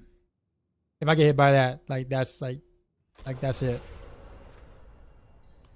I'm also like gear broken, but still. Let me make sure I'm not like okay, yeah, I am risk at the very minimum. Okay.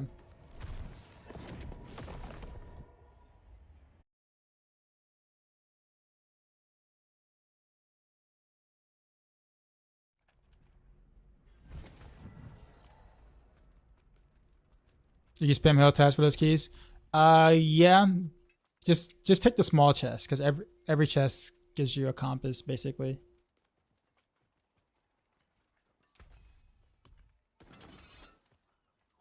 Um.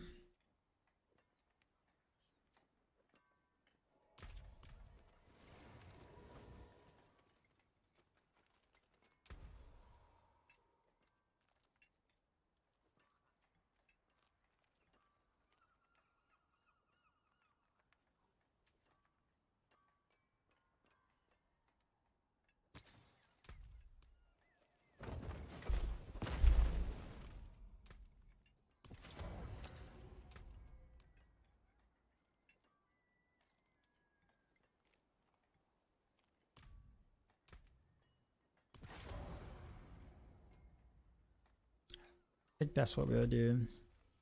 And then we'll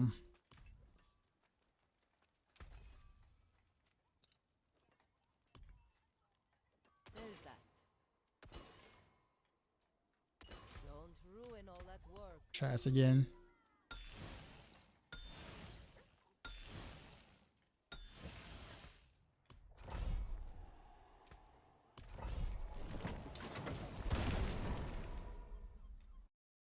What are those keys for again? The new end game mode.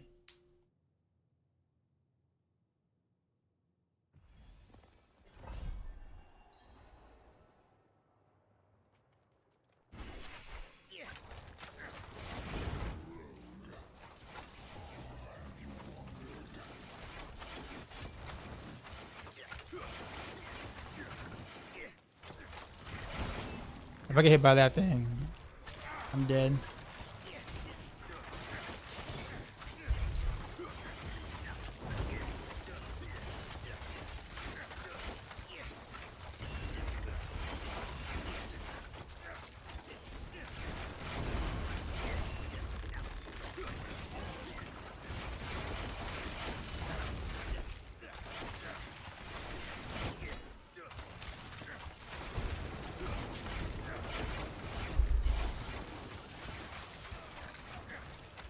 It seemed like the Heartseekers actually seek out the totem.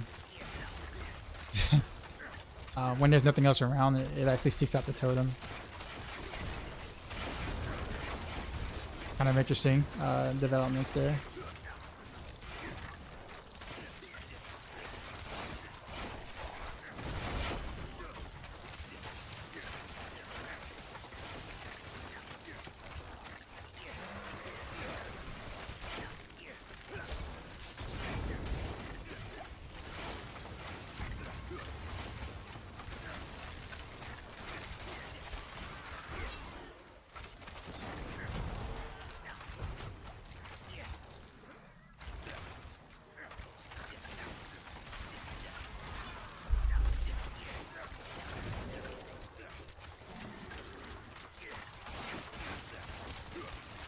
So they need to craft sigil for Beast in the Ice? Yeah, I think so.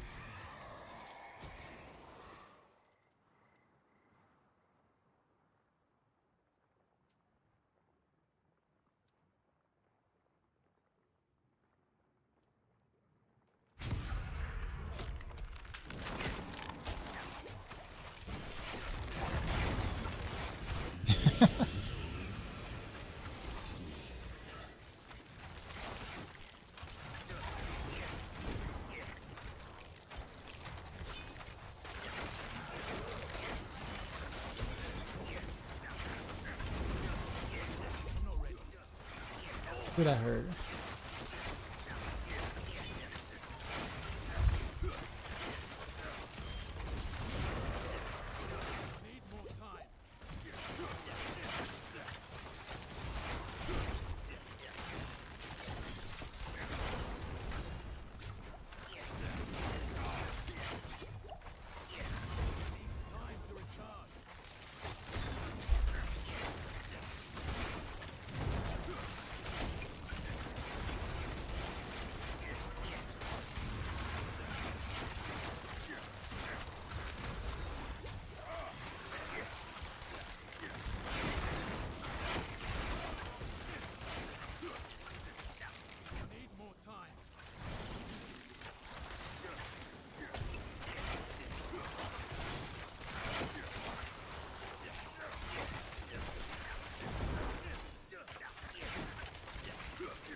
These ways are chunky.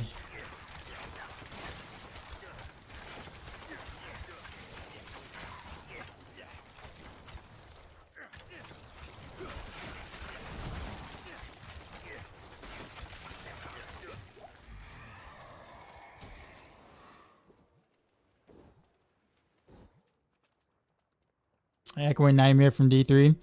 It seems like a mix between Ellie's Arena and like Echoing Nightmares.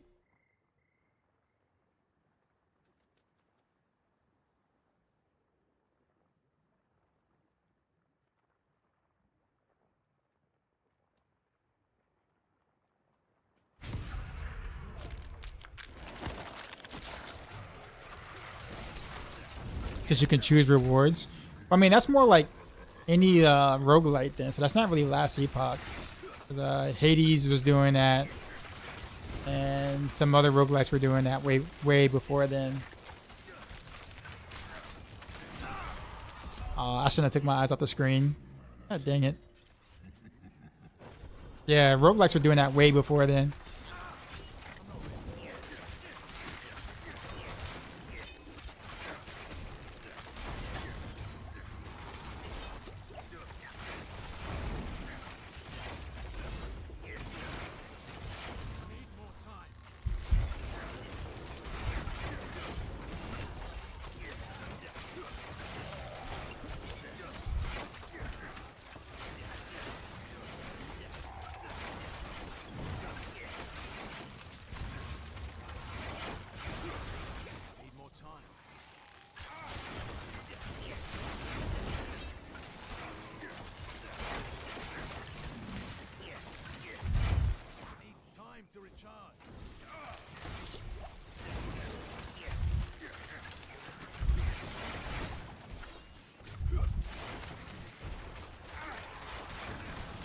I don't have any like realistic AoE right now because Victimize isn't really working properly. All I got is a totem kind of thing. And the totem is ridiculously strong. I have such a low uptime on the totem because of the unique value of it. It's like really low. Makes it hard to sustain it.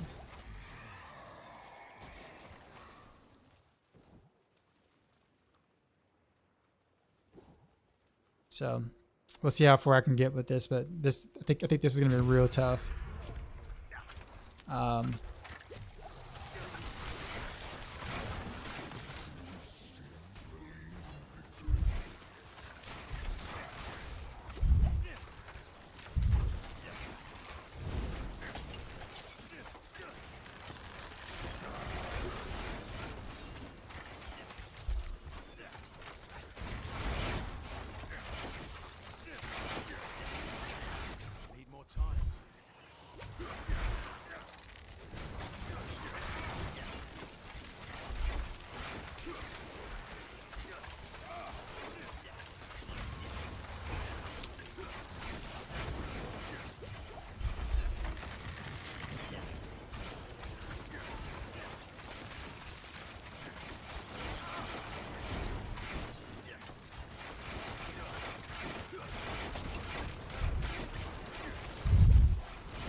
Hey, who has 4 health? Wait, what?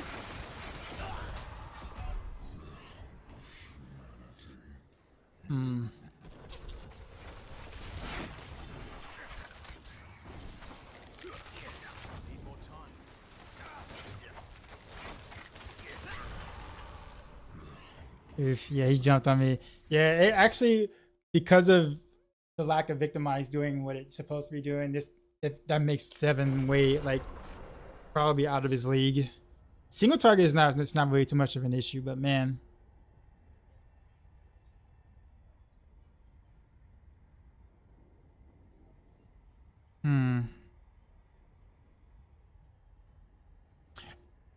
I guess it's to be expected though.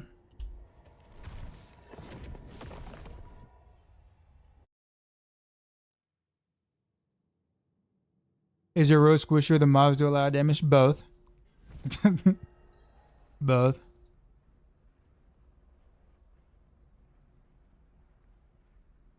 That seems really hard. But right now, there are a lot of things that don't work correctly. Some things you're just apps that are just bugged. And so, like, is Victimize broken? Yes. It's bugged, but for the worse right now. Maybe the new unique gloves to prevent one-shots. It's more so the fact that, like, I mean, so Voodoo, to be 100% honest with you, I'm not min-maxing on the PTR. So ideally, I would go and like play the mode some more, like the tiers some more, to kind of see exactly what I need to do to survive, you know, such and such. But they're gonna they're gonna adjust that on live anyway. And because most of the builds right now don't work properly, like say Victimize right now doesn't work properly, I'm not gonna sit there and like spend hours upon hours upon hours trying to min-max for something that is gonna last for 5 more days. Does that make sense? not only was it's going to last for 5 more days, but it's going to be entirely different when season 5 actually launches. So I'd be a little bit more interested if things weren't bugged to all hell, but because it is, I can't really get a good sense or a gauge of what things should and should not perform. Therefore, I don't really have the drive to try to min-max something. Does that make sense? So I want to try it just to kind of get a feel for the mode, but I'm not about to sit here and like min-max a PTR. Especially with as many bugs that are going on right now. But I do want to try things to see if things worked, right? Then, so the biggest thing I got right now outside of this is you can sustain the helm, the sword, and the Starless guy. So we confirmed that you can sustain that easily. Your basic attack hits for bonkers amount of a damage, which means that if Victimize works properly, you'll be hitting in the billions technically on Victimize crits or whatever. Low billions, obviously, but billions nonetheless, which would be ridiculously strong once Victimize is fixed. What else did we learn? Heartseeker can apparently seek the totem, which is kind of interesting. We've confirmed that the totem actually does deal your full damage on a boss despite crowd control. Why Starless with Heartseeker? Because the sword now makes you spend resource. That's why.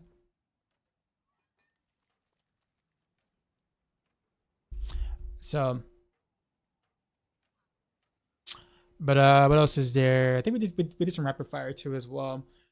We were able to sustain the new helm with rapid fire. I think it's a little harder to do on rapid fire in general than it is. Well, I guess you could do Starless guys on rapid fire too as well, but I don't like giving up that many ring slots though.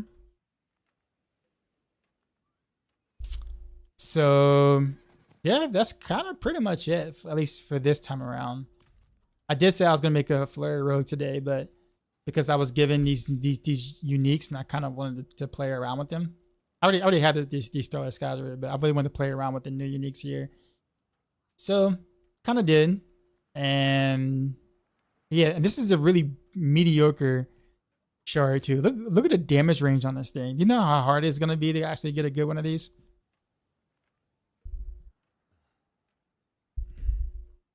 People are gonna be selling these for billions easily next season, like a good rolled one with like GA to basic attack skills and basic attack speed.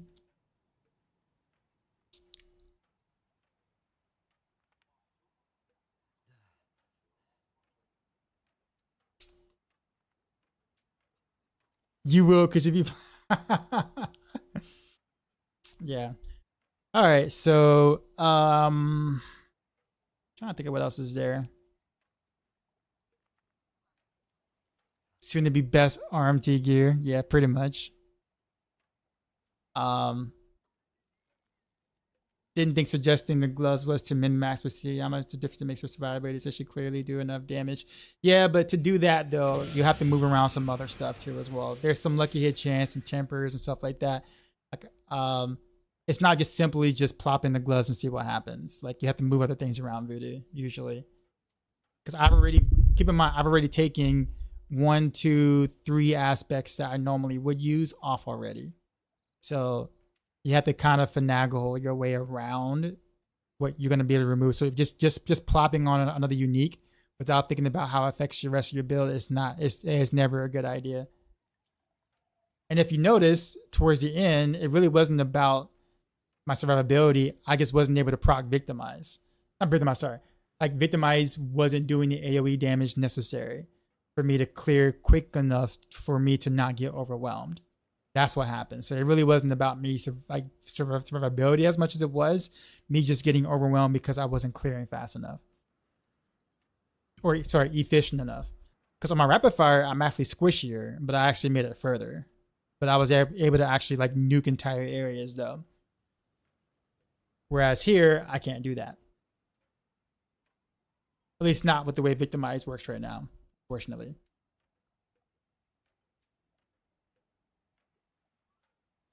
Back to grinding bosses. What's the chest not worth? I won't say it's not worth. I think it's pretty good. I just haven't played a build that I want to use it on yet. Because you got to keep in mind, like generally speaking, when I'm playing most builds, I kind of play them like mid-range, maybe range, mid-range, something like that. I don't really want to bring mobs to me in a mid-range with me playing mid-range in a sense. Like I'll do that on like Flurry or Shank Rogue or Twisting Blaze or whatever. Maybe even Pin Shot, depending on like how I want to line up things. Barrage will actually do pretty well with that too. But like so far I've only really played Rapid Fire and Heartseeker, and like both of those builds I kind of like playing kind of mid-range. Not only that, but man, like look how many uniques is already that we already got. Like keep in mind you do have to give up stuff to put these uniques in. So like your build starts to become a little different, and you got to figure out where to put other things because you lost something.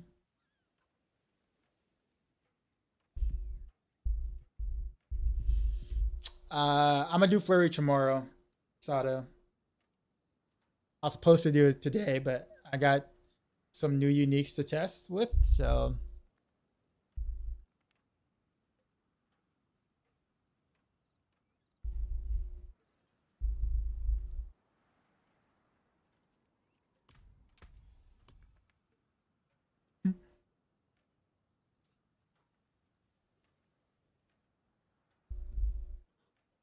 and yeah, that's about it.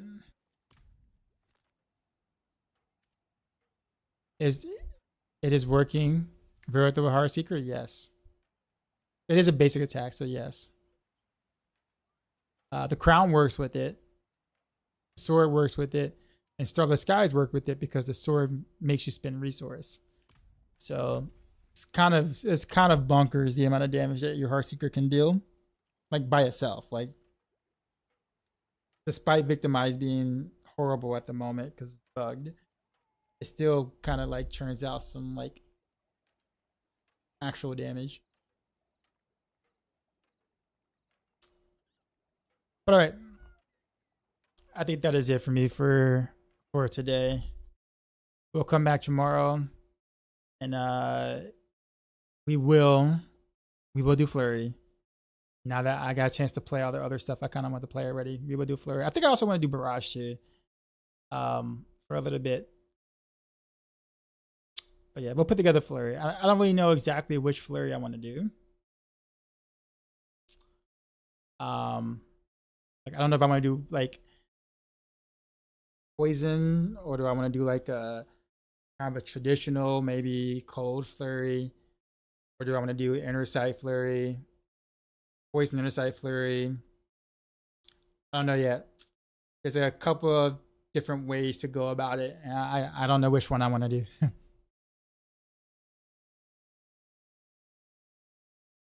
What's my take on the new passives? They're busted. The new passives are busted. That's my take.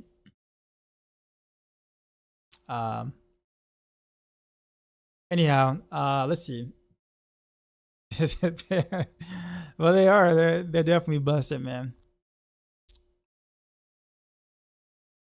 Oh, Rot Draken is streaming. And he's playing Meteor.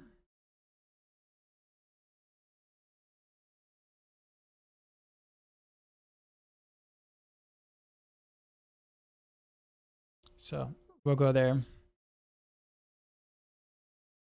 All right. All right. Enjoy Rot. I will see y'all tonight, I guess. Yeah, tonight. And yeah, we'll do some Flurry. We'll do some probably Barrage first because Barrage is easy to build. Since I already got Rapid Fire kind of put together, I'll just slap on a couple of Barrage stuff and then play with Barrage for a little bit. I got some ideas with that, and then we'll, I guess, spend most of the time building Flurry and hopefully playing Flurry. So, yeah, you have a good one. Enjoy Dragon, and as always, till next time.